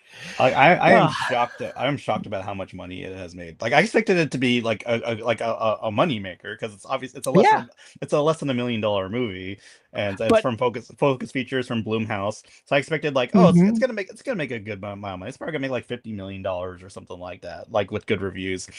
Almost $250 million, $400 million worldwide. I'm like, really? It's insane. Not it's not worth it kind of really, but no, but like, I'm amazed that never happens. Yeah, that never happens. And the fact that the director already has his next movie shot, it's like that's fantastic. He's gonna go on to do Texas Chainsaw Massacre and put a new spin on. He already has other stuff lined up. It's like that's kind of cool. And being such a young director like Kane Parsons, such a young director, it's like it's nice to see these young kids. I mean, jealous, fuck yeah, but it's like jealous. They put the work and they deserve it all. It's like good for them. There's hope out there for people making original content. I wish Count Cocaine was made into a movie. I've been so delayed on like finishing Chocolate Christ, or Black Jesus is now called Chocolate Christ, and I'm afraid to put the finishing touch on it because I'm like, then I'm done. I don't know how I can make money. But I started writing Account Cocaine, but I'm like, once I say I'm fully done with Chocolate Christ, I want to move on to that. But I'm like, there's so many avenues I want to make. Yeah. I don't know where to go with it. There's like, options. Yeah, Bloomhouse should make it, and they'll make anything. If only it was like the Netflix boom back in the early 2000s. Yeah, exactly. But yeah, man, like I love this movie so much, and like I saw it on like a Wednesday, like a week or two after it came out, and it was packed at like 3:00. I'm like, this movie has, and it's still in theaters. It's hitting Peacock in a couple of days, and I'm so excited to watch it again. This one I have convinced my fiance to watch, and I'm like, all right, if she hates this, I'm just giving up on life because I'll feel so bad. I've been building up for months. Like, I hope it doesn't let down, but. Yeah, and the whole reason I wanted to see it in the beginning, I'm like, Andy Richter is in a horror movie? I want to see that. He's going to die horribly, but then nothing happens to him. Yeah. I'm like, no, the horrible thing that happened to him is he lost his whole support staff for this little store that looks like nobody shops at. Yeah. That he still pays. It is a really good movie. I really enjoyed it. It's like, I hate to say this, but this was also a Theater 15 movie for me. Oof. Like actually, for the most part, it was fine. Okay. But a couple next to me would not stop kissing every 10 minutes. Oh, like, that's a little weird. At least it was only kissing, but I was like, I'm just, but it was a packed theater, and it's like, and I'm just like. But just like you're watching the movie, and the movie's like it's not like loud all the time, but there's a lot of really quiet. There's a lot of little quiet scenes, but every time it's happened, I would just hear. Oh, that's so annoying and creepy and gross. And it's just like, this isn't a date movie, guys. Why?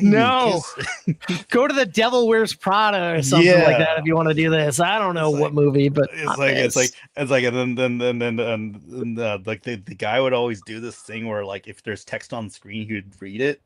So annoying. It's like, and point at it like this is new information to his girlfriend. like she can't read, so he's really doing good work for her. But so like the scene where Bear is looking at the box, and he notices the logo that says Tabby Cat on it. He would just be like, Tabby Cat. And then his girlfriend would make out. She's like, "Good job for reading from."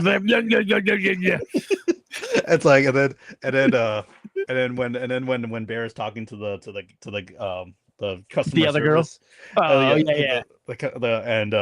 and the customer service guy is like, well, the wish will be around for as long as you live, or kind of a thing.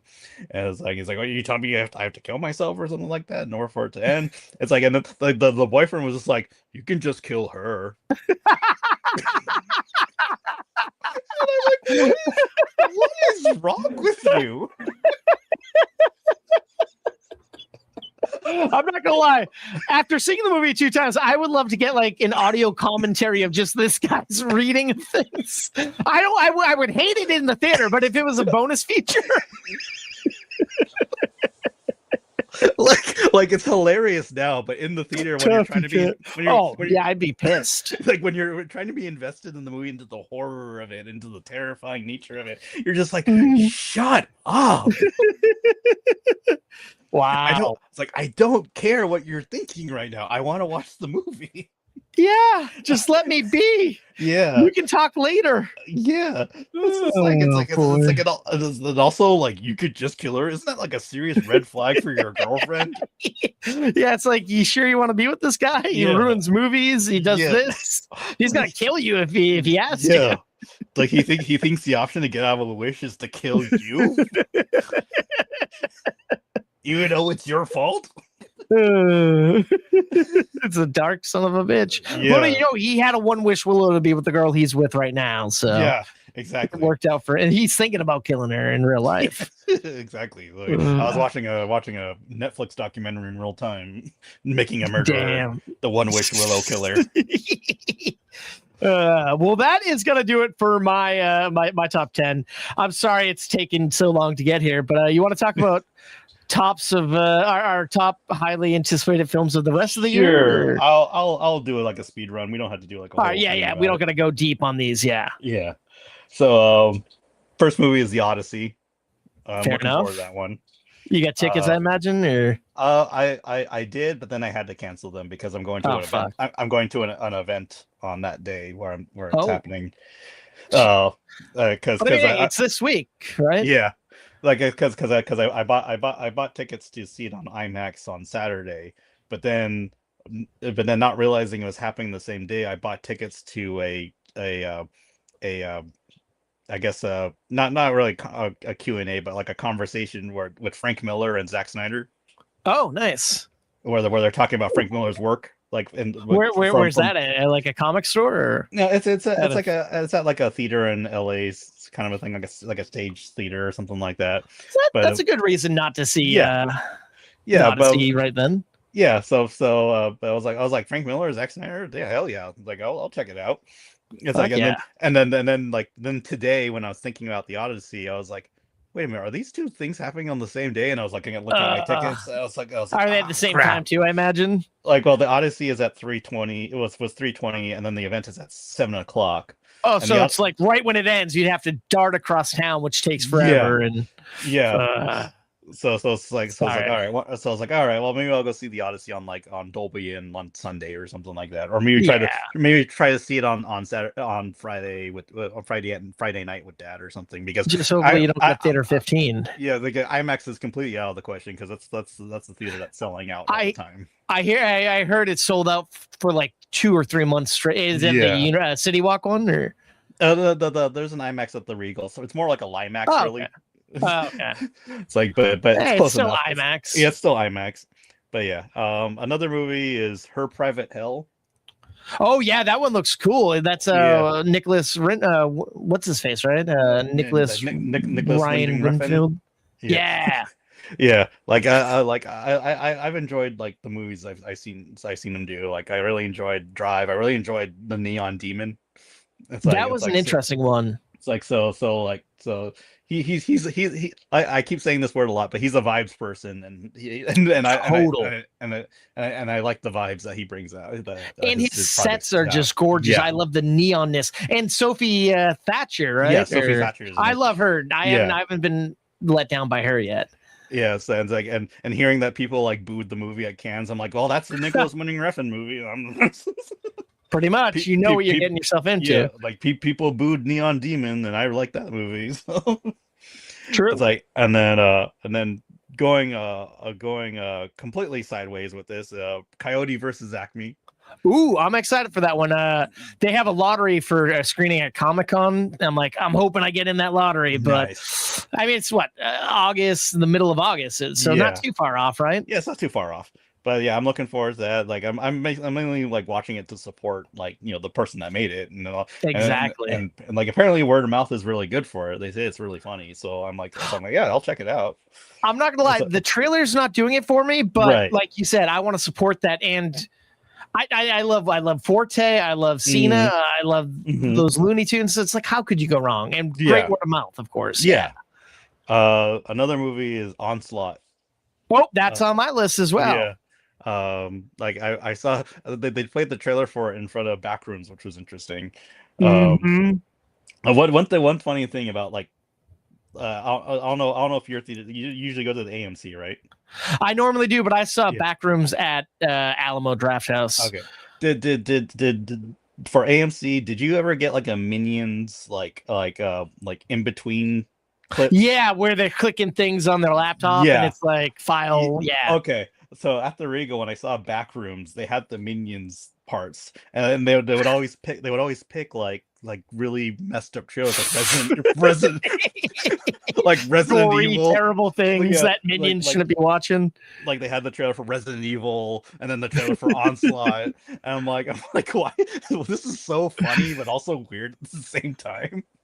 Right. Like, but yeah, I really enjoyed the trailer for Onslaught, so that's why I really want to see the movie. I'm like, agreed. Oh, like superhuman killers against like a army chick. This sounds amazing. Yeah, it just and I think my favorite is like closing the trailer out with Reginald Vell Johnson. I'm like, you put fucking Carl Winslow in a movie, like screaming, "You're in the wrong trailer park, motherfucker," or something like that. Sign me up, man. Yeah, sign me up. Like, and it's nice to see Adam Wingard go back to like lower scale movies after his Godzilla films. So agreed. So I'm like him kind of being able to go nuts a little bit now again with lower budgeted films. So yeah, I'm excited. Just the freedom. I'm with you. Yeah. Another film is Hope. Oh, that's on my list too, man. Yeah. I don't know what the fuck it's about, but it looks dazzling. Like because I'm like a nearly 3-hour creature feature action flick from South Korea that went for the Palme d'Or at Cannes Film Festival. And the cast is surprising for that movie too. Yeah. I'm like, what? How do they fit in there? It's like the word of mouth is like super like out of control. Like some people are saying it's like the craziest movie ever. Other people are saying it's total garbage. But I'm like, I'm in either way. Either way, I'd watch. Yeah. Yeah. It's like I was like, because like the trailers look great. All the trailers I've seen look amazing. I have only watched the first one, but I was about to put out a trailer reaction. And I'm like, oh, they just put out the other one, so I'm holding off to watch that to shoot it. But I assume it's bonkers like the first one, right? Like the second trailer goes into more like what the creatures look like, because I know one of the biggest things coming out of Cannes was the reaction to the visual effects. Some people said like, oh, it's fine, and other people says it looks bad. It's like I feel like they could still fix that still, like being so early. I mean, but it's coming out this week in China or something like that. Apparently the pre-sales are through the roof in China or in South Korea and all that stuff. That's a good sign. So it's obviously it's going to be an international hit. Whether it's going to be a US hit is another question. But it comes out in September, but I'm really excited for it. The next movie is Resident Evil. Ooh, that looks good. Yes. I know people are mixed. We're mixed on the direction it takes, but I think it looks like a Resident Evil movie to me. Like it's like I'm with you on that. Not everything has to have Leon Kennedy in it. So. No, and I like how Krager says the main character is like an avatar for him playing the game. Yeah. It's like that's someone who has passion. Like that's what you want. You don't just want, all right, this is the cutscene of the. It's like, nah, man. Yeah, that's too easy. It's like we've already had like attempts at a faithful Resident Evil movie in the past. Like Welcome to Raccoon City was like their attempt at it. It wasn't. I'm not gonna lie, I'm in a minority. I enjoyed that one, but I didn't like Paul W.S. Anderson's really. Sadly, I enjoyed all the Resident Evil movies I've seen. Some less than others, but I did appreciate how Welcome to Raccoon City was trying to be like a more Carpenter-like movie. Yeah, like if John Carpenter made a Resident Evil movie, I feel like Welcome to Raccoon City was pretty close to what he would make. A little bit, yeah. And even though like my only real gripe of it was like I didn't like how they portrayed Leon Kennedy. He was like kind of useless in that movie. A little bit, but but overall it was a well shot movie. It was a very fun movie. Like I had a good time watching it. It's like, but anyway, with this one, like the trailer looked good, but the thing that sold me was like a little bit later down the line, they did like a small featurette with Krager talking about the movie. Oh, I haven't seen that. It's like and they showed a very short clip of the lead guy trying to shoot the lock off of a door, and it's like right in front of him. And he shoots and completely misses it. Nice. And the guy's like, son of a bitch, kind of a thing. And I'm like, that's exactly what Resident Evil is. Yeah, because you're not always getting that sight perfect. Yeah, it's like it's like the first trying to play Resident Evil 4 and trying to shoot a lock off the door in the middle of a tense situation. You're gonna miss. It's like, and I'm like, pressure's too high. Yeah, and so I'm like. So I'm like, okay, I think he's nailed it. I think I trust him. He's fine. It's fine. Mm-hmm. It's like, so yeah, I'm really looking forward to that one. Going back to the animated realm, Forgotten Island is something I've heard great things from CinemaCon. People said they loved it.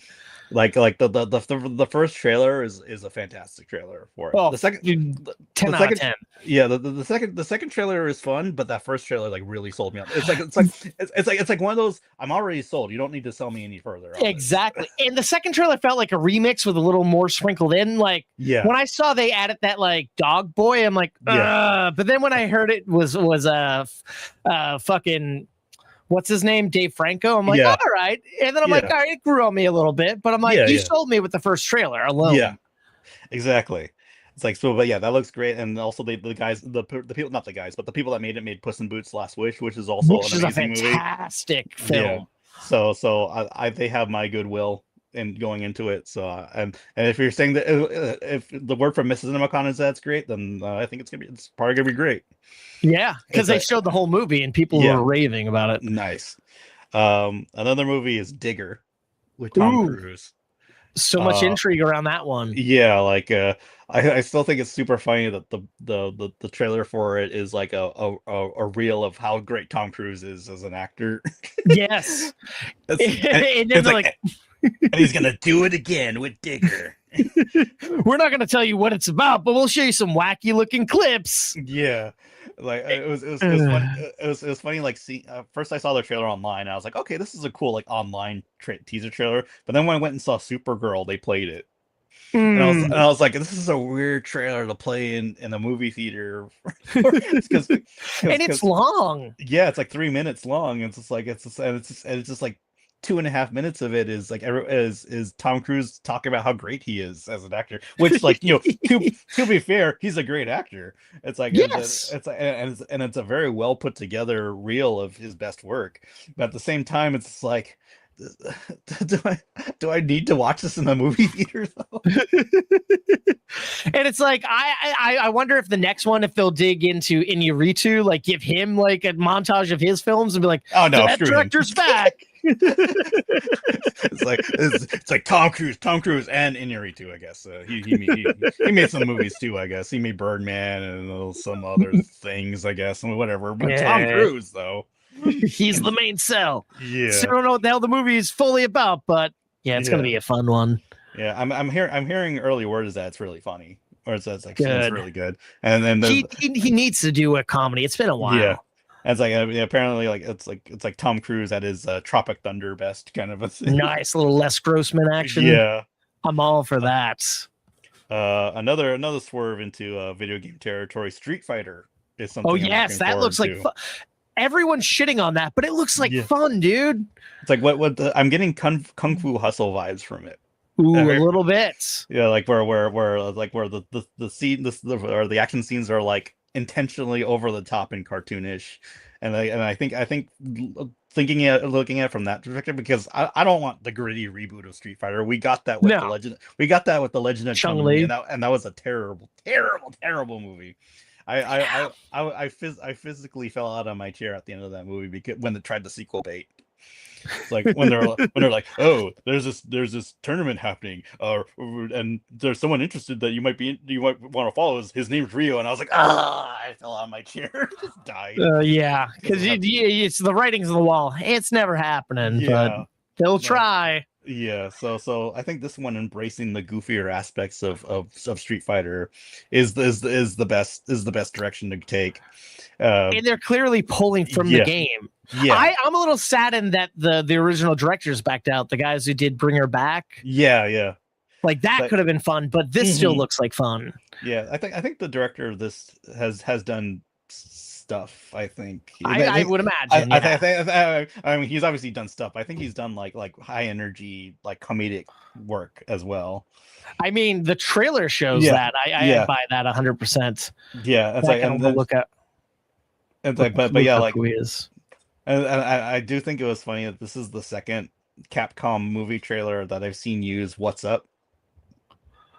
What was the other Capcom movie? The Welcome to Raccoon City also used it in the trailer. Oh. And it's like, and I was like, are you guys like, did you guys have the same trailer editor or something making? I mean, to be fair, the Welcome to Raccoon City trailer was actually pretty good too. So yeah.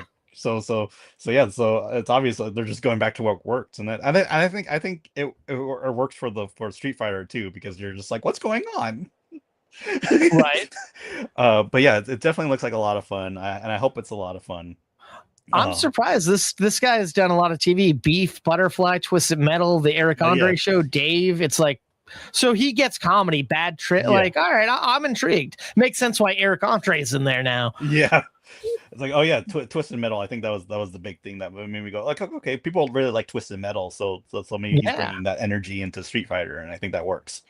But yeah, the trailer looks like a lot of fun. I hope the movie's a lot of fun, so that's why it's on my list. And then the final 10th one is Dune Part 3. I mean, come on, how can you go wrong with Dune Part 3? Yeah, I like. What's funny is like, I thought the first movie was really good. It was actually my 10th favorite movie of that year. But the thing that was holding it back from being better for me is like, oh, this feels like half of a movie. It starts, like, you're really intrigued for like the first like hour and a half of it, but then the next hour kind of like drags its heels until being like, okay, well, stay tuned for the next movie, kind of a thing. Yeah. It's like, but Dune Part 2 I thought was amazing. Dude, I was blown away. Like, I went in when the first one came out. I'm like, I'm not watching. It looks so boring and lame. Yeah. And then the second one came out, and everyone's like, you got to see Dune. And I'm like, all right. And then I watched them, like, holy fuck, when they released. So I'm like, and then the opening of Dune Part 2 was so fucking good. And it just got better from there. Exactly. It's like so like Dune Part 2 was amazing. So that's why I'm like, I'm in for Dune Part 3. Like, this is gonna be an amazing movie, and the trailers have been fantastic for it.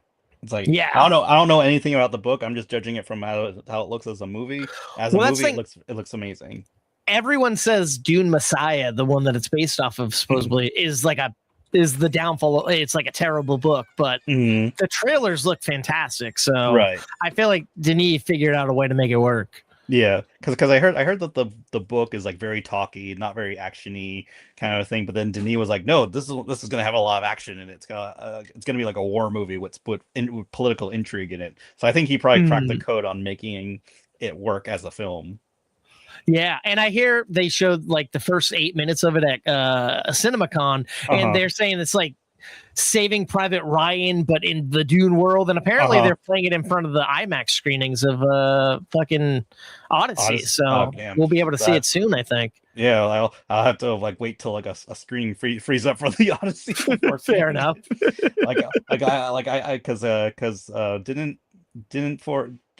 It was for Dune Part 2. What movie did they play the first like 7 minutes of the Odyssey in front of? That was in front of Project Hail Mary. They did like the epilogue. Yeah, that was crazy. Yeah, like I was every screening of Project Hail Mary was always sold out, so I was never able to see the IMAX thing of it. It's like, but maybe like on like a weekday where no one's at the movies, I'll be able to see the Odyssey on IMAX to see the first like few minutes of Dune, but who knows? But yeah, it's coming a couple months away. Yeah, it's not too bad. It's like, don't notice that I didn't put Avengers Doomsday or Spider-Man on my top list. I did notice that. Yeah, I'm not gonna. I had to fight the urge for some of that on mine. I'm like, I want to, but I don't. I don't know. Yeah. Like I'm sure Spider-Man's gonna be good. I have no idea how Doomsday's gonna turn out though. Yeah. It could go any way, really. Yeah. Apparently the plot leaked and everyone's saying it's terrible. People who have seen it are talking about saying it's terrible. I'm like, I'm fighting the urge to look at the plot leak. I don't want to. Right. I feel like I heard a little bit about it, but I'm like, I don't know. And then some people are claiming like they're having trouble doing editing and in post because like all the different plots and everything. I'm like, I don't know if I buy that, but there's a lot of balls to juggle. But he did it so well with Endgame and Infinity War. So it's like, how can you not do it again? Yeah, like I don't care if it's 3 hours. I'll watch it. I mean, I sat through Avatar: Fire and Ash without wanting to go pee, so it's fine. Yeah, that's true. Yeah. I did not sit through it all. I had to go pee, so I couldn't fight that urge. But I'm happy someone did. I almost wanted to ask when you had to go for Obsession, you didn't go before the car scene, did you? No. And luckily, like it was such a small little art house theater. Like you can hear everything happening. So I'm like, I can still hear it because the bathroom's right next to the screen. But yeah, that would have sucked. I feel like it was one of those talky moments. I think they were at like the restaurant talking. When the friend, imagine if you walked in the bathroom and all of a sudden you hear. That was the only part that I'm like, this is a little cheesy. You can tell there's a dummy being used here. But yeah. Okay. I'll give you it. It's fine. You've earned it. Yeah, anyway. I sat through and enjoyed all of this. All right, let me try to power through here too as well. For my number 10 spot, I have Wildwood. Leica's next movie, done by homeboy who just did Masters of the Universe. Hoping this could be redeeming. I watched the trailer and I wept like a little baby, man. Visually stunning. The story looks kind of devastating and interesting and unique. I'm on board. Leica is a hit or miss for me, but normally they're hits. Yeah, this almost hit my top my top 10. But yeah, I'm looking forward to it. I hate that it's a Fathom Events movie and not like a movie, movie. I heard that somewhere recently, and I'm like, I hope they're wrong about that because that's so dumb. Yeah. But I hear that this is going to be like the longest English stop motion movie, right? It's announced as 2 hours and 20 minutes. I'm like, I want to see this. This looks fantastic. Like, I try not to do Fathom movies because I'm just a cheap son of a bitch, but I feel like for this I have to. Right. Yeah. Number 9, I have Violent Night 2. I loved the first one. Oh, it's I'm coming intrigued up this year? to see. Yeah. Oh, good. Yeah, I really enjoyed the first movie. I think the plot is Santa Claus is now like fired or on the run because the powers that be are angry that he killed people in the last movie, and I think elf assassins are after him. And now we got Kristen Bell as Mrs. Claus joining the fight with him, so I'm intrigued by that, man. Amy Rose from Sonic the Hedgehog is his wife in the movie. She seems so nice, right? I bet she's even worse than fucking Santa Claus, man. She probably kicks more ass. I hope so. Right? How do you not add Mrs. Claus to be a badass? Right. It's funny. That was a secret screening they did at New York Comic Con, and I'm like, oh shit. So I'm hoping this year they do it again, and I get to see it. But I'm like, I doubt it. What's the chances? But what's funny, speaking of Sonic, is and the connection with Kristen Bell, is that the movie is also written by the people that make the Sonic movies. Yes. Fuck, I forgot about that. Those guys are fucking good writers. Yeah. Like, I remember thinking Sonic, how are you going to do it right? And I love every movie. I love the Knuckles series. Yeah. Because I love Sonic. He's one of my favorites, but I'm like, it's going to be so tough, especially after but the fact that they were willing to fucking change his design for fans, it's like, hopefully that means they care. Yeah. But yeah, I'm definitely looking forward to Sonic 4, but that's in 2027. Yeah. Like they one up each movie, so I'm all on board for that. Yeah. All right. Number 8, I have Godzilla Minus Zero. Yeah. -1, such a classic. I saw it twice on the big screen, and I just can't wait. Like, like a continuation. It looks like he might be in America as well. Just like, I feel like one of the finest Godzilla movies we've had in quite some time, and just continue that story and the emotional toll and the way they worked it in with history. I'm intrigued to see how they do it again with this next one, hopefully. Yeah, I'm definitely looking forward to that one too. And apparently they shot it on IMAX too, and I'm looking forward to that. That's a movie that deserves a big ass screen, man. Yeah, exactly. Like I'm definitely like looking forward to seeing it on like the Universal IMAX. I hope I get tickets for that. That would be the best. Yeah, that'll be. I'll be like up for hours, or like I'll wait till the countdown or something for it to go live to get it on. Right. IMAX. Yeah. Like, that's one of my all-time favorite IMAX screens, man. I remember seeing Toy Story 4 there and just being like, that scene with the incinerator. Oh my God, man. That's Toy Story 3. Oh shit, 3. Did I say 4? Yeah, he said 4. There's no incinerator 4 at the drive-in. definitely downgraded. I definitely downgraded. I like the drive-ins, but it's no IMAX at City Walk. Yeah, exactly. But God, that's a fantastic IMAX. I hope you get tickets for this there. But and the fact that they did once again, that last one was such a low budget and it made so much money, and the team did so much on so little. Like, normally I'm like hit or misses with like, I'm not a giant fan of the MonsterVerse movies, the American ones they have right now, but I love the Monarch show that they're doing, which is weird. I feel like I should love the movies, not the show, but something about the show I find fun. More intriguing. Yeah, Monster of the Week and time jumping and father playing, I don't know, son playing father. But all right, number 7, I have what the fuck is this called? By Any Means. Have you watched the trailer for this one yet? I did. I was surprised that was Mark Wahlberg this entire. Yeah. Like, I don't know why, to me this looks like the Black Klansman meets Green Book in a way, and I'm like, I kind of want to know about that. Like, the trailer made it look like fun. Yeah, it looks like heavy shit is going to happen in it. And I'm like, I feel like Wahlberg hasn't done a movie like this in a while. Yahya is like killing it in everything he does currently. So putting those two together in this weird period piece and kicking racist people's asses and killing them, I'm all on board for that. Yeah, hell yeah, let's do this. Yeah. Let's do it. Yeah, I I was so surprised when I saw the trailer. I'm like, like with the thumbnail, like I don't. And then I was like, holy shit, yeah, I'm all, sign me the fuck up. All right, number 6, I play Rocky. Okay. I'm not a Rocky fan. Honestly, I feel like I've never watched any. I watched the Creed movies. I know How of could Rocky, you? but You need to watch Rocky. I really probably do. Yeah.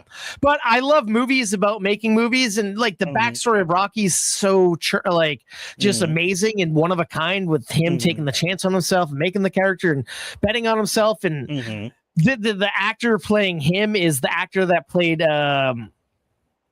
what's his face? He was also in that movie show on Paramount Plus about the making of The Godfather. Another movie I don't care about, but he played like that was great. Like I love movies and shows about people making the things that are out there.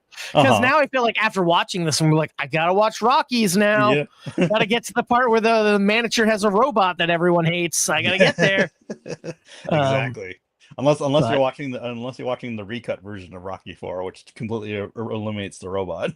Well, that just sounds terrible. I'm all about robots. Yeah, even if it's a better movie. Yeah, because Stallone went back and re-edited Rocky 4 and made a director's cut, and he took out the robot of the movie. But it's like, come on, man. It's like apparently the recut is really good, but like, but at the same time, it's like, but Rocky 4 is Rocky 4. Like, it's gonna be good regardless. You can't make a bad version of Rocky 4. True. It's like, true, never seeing it, but it is what it is essentially. If you ever do a series watch, I recommend watching the theatrical cut of Rocky 4 first. Don't watch the director's cut first. Yeah, I feel like you always got to watch the regular and then go and appreciate the director's cut, or say, what the fuck was that director doing? I don't know. Yeah, exactly. I lied. I think I saw the last Rocky movie that came before Creed. I saw that Rocky one with his son. Yeah, I saw that. Rocky Balboa is a good one.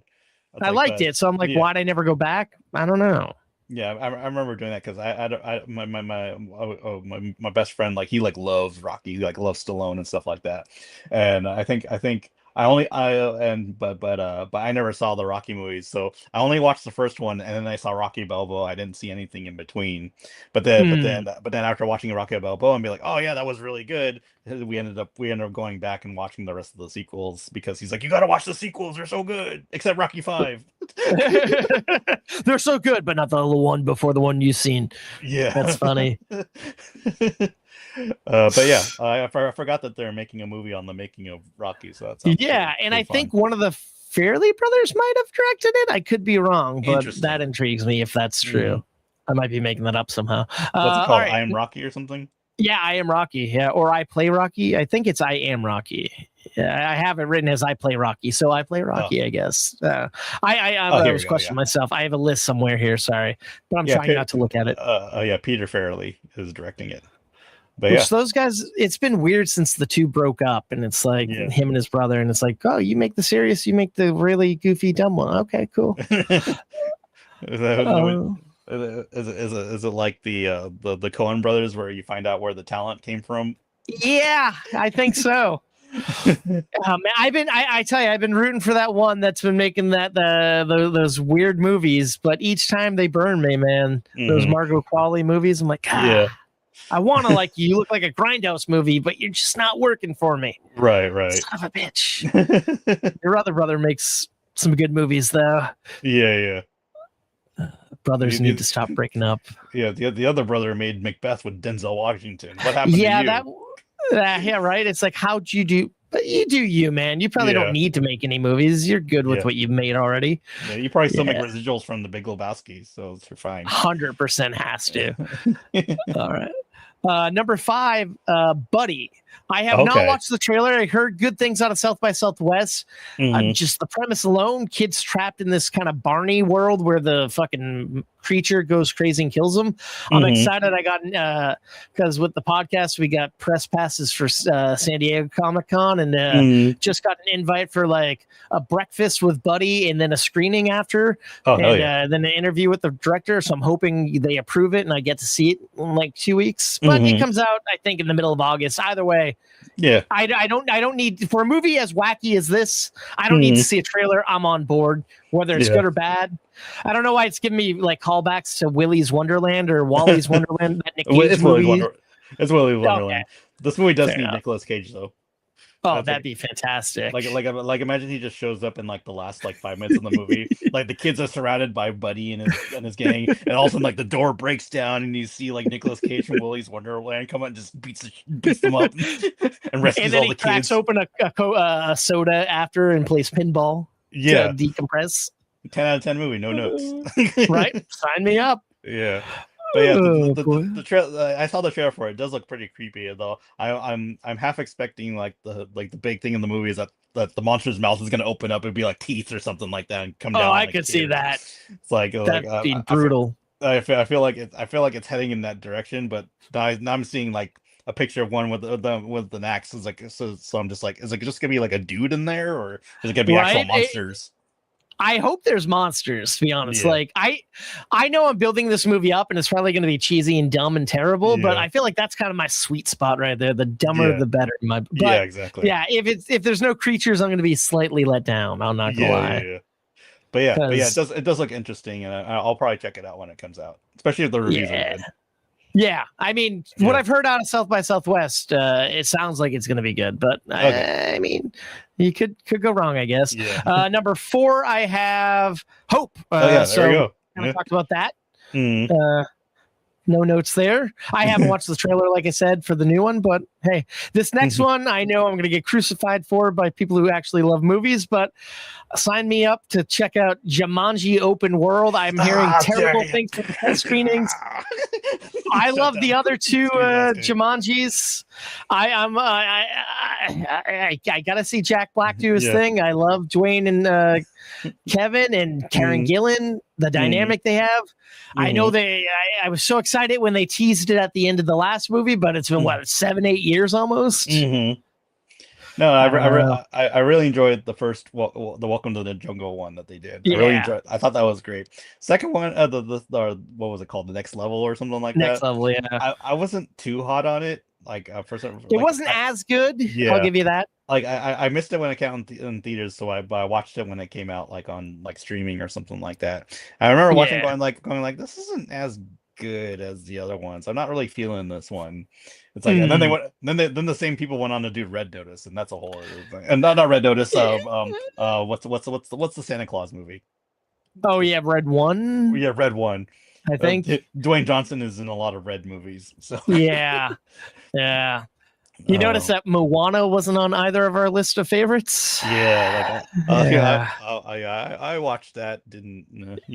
Same. That was a movie that happened. Yep. I remember when the credits started rolling. I just said, "Well, that was a movie." Got him and left. Yeah, I shot my out of the theater reaction. I'm like, that was just a beat for beat, shot for shot remake. I guess. Cool. But I was just I didn't mind that. I didn't mind that the script was practically the same. I just minded that it visually didn't look very good.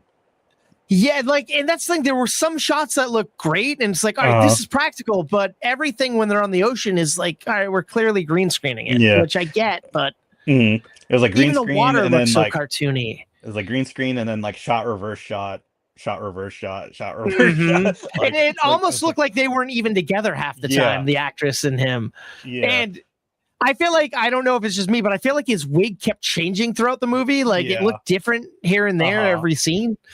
As I know this movie would be completely like above him, but I was like watching this movie going, or this movie would be below him, not above him, but below him. But I remember watching this movie going, man, imagine that they got the cinematographer for Spielberg movies to make this to shoot this movie. Imagine if they got the cinematographer for Disclosure Day, or they had Spielberg directing this movie. It would look amazing. Like the shot that would be pretty sweet. It'd be a sweet looking movie. It's like, but it's like if I directed this movie, it would be just like a Spielberg movie. I wonder if like Disney had the mandate, you have to make it exactly like the animated one. Yeah. But it's so interesting because you see some people got pissed how fucking, I think in your review you put out how, well, you didn't say it exactly the way I'm saying it, but it's essentially aping what you said. How like some people got pissed that Lilo and Stitch deviated from the source material, but this stood so close to the source material. Yeah. Like, it's like, what are we doing here? Which is... I thought it was one of those, like, I don't really mind the Disney remake sticking close to the source material. I just mind that if they do it worse. Mm-hmm. Like that was like one of my issues with the Lion King remake. Like I hated the Lion King remake. It's like but like it was the Lion King, but not only done worse, but longer. Mm-hmm. Than the animated movie. Like, see, but I'm not gonna lie, I kind of like the weird prequel. I don't know why that one worked better for me. Maybe because it's an original story. I don't know. Yeah, like Mufasa, like there was parts where I was shocked that I was having a good time watching it. It's like but the only times I didn't like the movie was whenever it cut back to Timon and Pumbaa. See, I kind of like that because I'm just a sucker.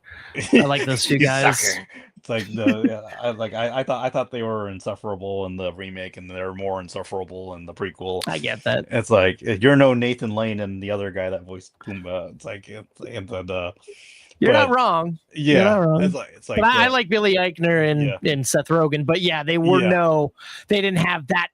They like why you got those two OG guys. Yeah, they're who everyone knows and love. You could have brought them back easily. Yeah. You brought James Earl Jones back for his like half-hearted performance because he's old. And that's the other thing that got me about Moana. Fucking, you got Hey Hey and the pig, who's looking terrible CG, but we don't get a fucking Mushu and Mulan. Come on, man. Oh, Mulan. That's another one I keep saying I'm gonna watch again, but I never do. It's just like, why did you make it like that? Why did you take out Mushu? It's like we're just trying to be respectful for Chinese audiences. Well, apparently Chinese audiences enjoyed the original Mulan. So why are you throwing China under the bus? I mean, apart from the fact that you shot by Chinese concentration camps for your movie, but okay. We care, Disney. Yeah, we care. But sorry. Lilo and Stitch was also like an abysmal movie. I sadly liked it. Sadly, were you crying? I like this movie.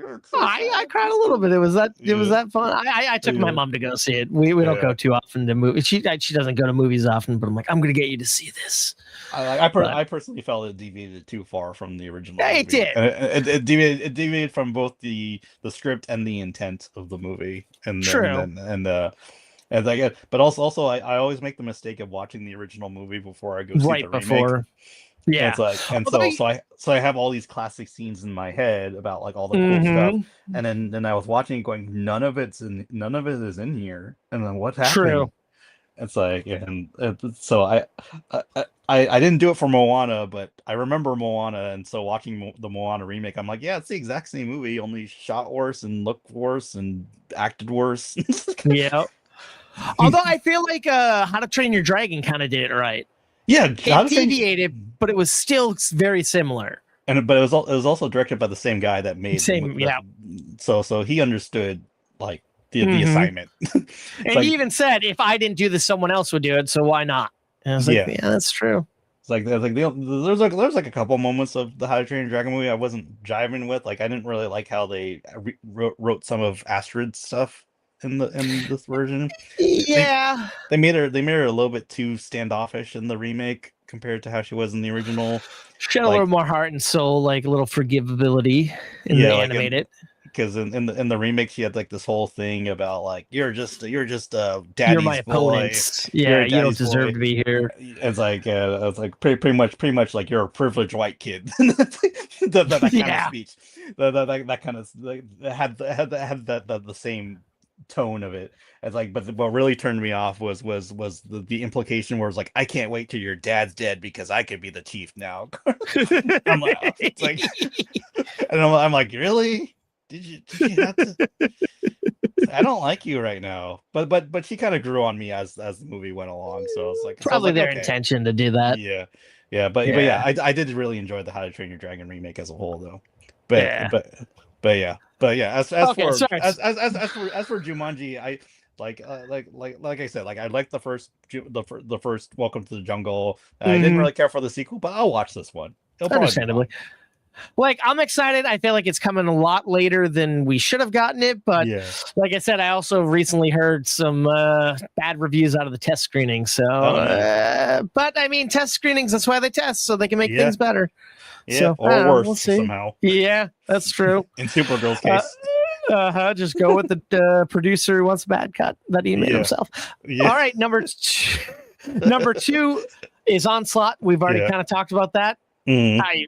I can't fucking wait, man. Yeah. It looks ballsy and crazy and intense and just what we need right now. Exactly. I don't know who we are, but I do.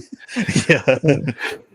Exactly. And number one, ironically, as you said earlier, you didn't have on your list, but I have Doomsday on mine. I'm just so intrigued to see how it all works, how it plays. Do I have high hopes? Not really. This whole past phase or so of the MCU has been rocky and tumultuous, but I want to hope. I want to hope that they can course correct. When one of your best Marvel movies recently is the one that makes fun of about how rocky and tumultuous you've been with Deadpool and Wolverine, it's like your cinematic universe is in trouble a little bit. Like, but I did love Thunderbolts. Thunderbolts was one of my favorite movies last year. Agreed.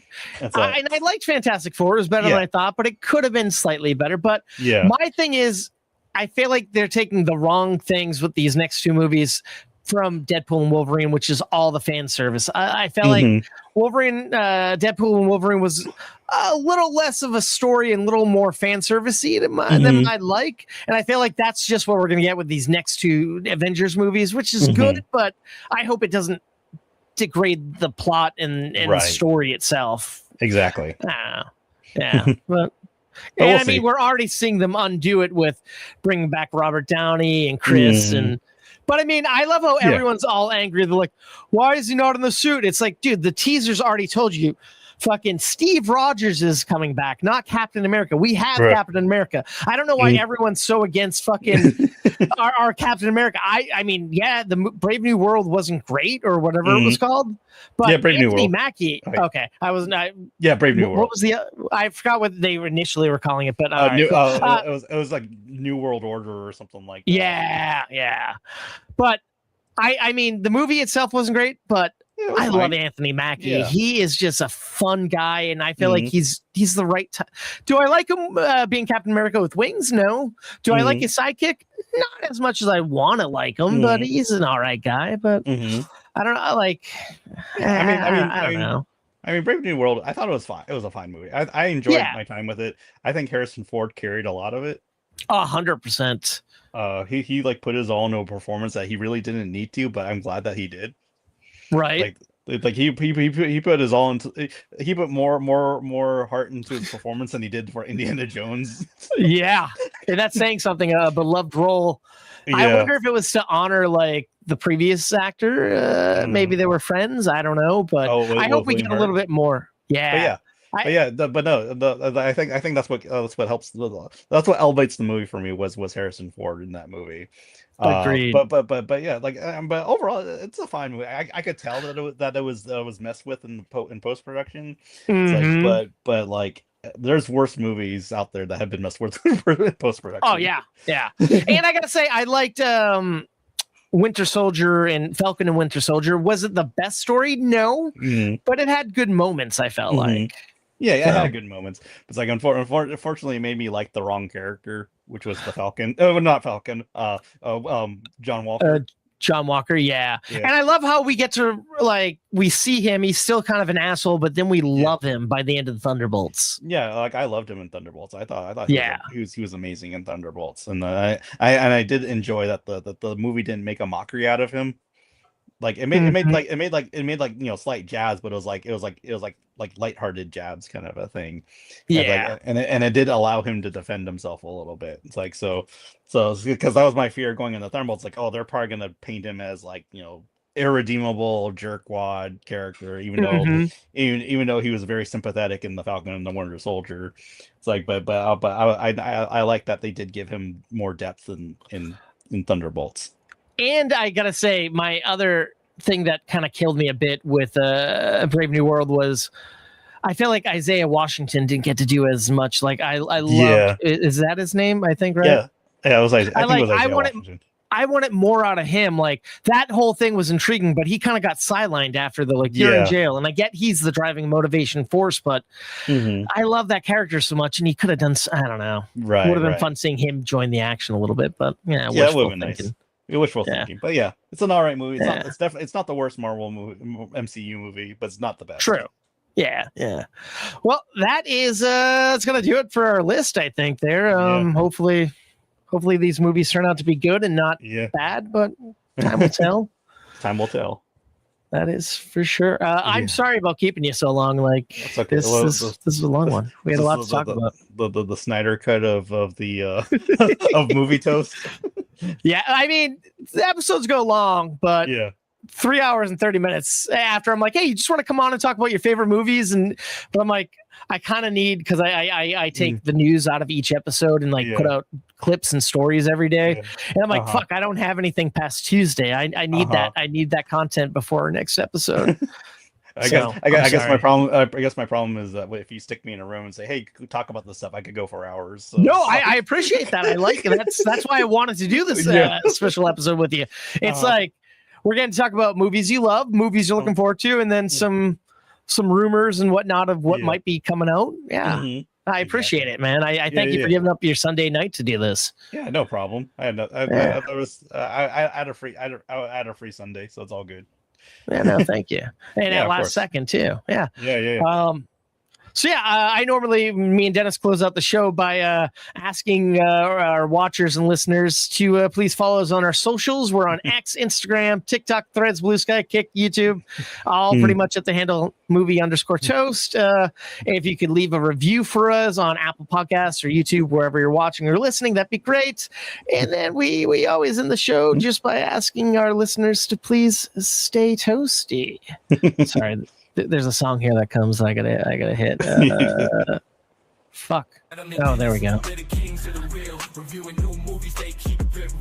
Coast to coast from LA to the east on the podcast show. They feast on the beast. Items bringing knowledge like he's Professor X. Dennis with cuts deeper than Wolverine's claws. I guess Marvel, DC, they know them all by heart. Breaking down the plot, tearing every scene apart. They got the juice like Tarantino's Pulp Fiction. Breaking down movies with a sharp precision. It just keeps going. It just keeps going. It's a song that never ends.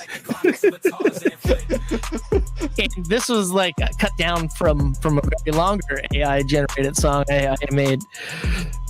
Start off at 15 minutes or something like that. It's like 4 minutes, and I'm like, how? Oh, wow. Yeah, how? I accidentally played that once at the end on an episode. I'm like, oh shit, that's the wrong one, but it's going. Yeah. Normally I try to jab in more stuff here, even though Dennis is like, let's wrap it up. But I'm like, I want a few more, but I'm like, I feel like 3.5 hours is a decent amount. But before we wrap up, is there anything movie wise or TV that you want to talk about? Or no, I'm pretty good. I figure. I'm spent. All right. Well, once again, thank you very much for joining me today. Hopefully you didn't hate your time here, and hopefully the audience liked it. Hopefully. All right. Thank you. I hated that Max guy. Get him out of here. Don't bring him back ever again.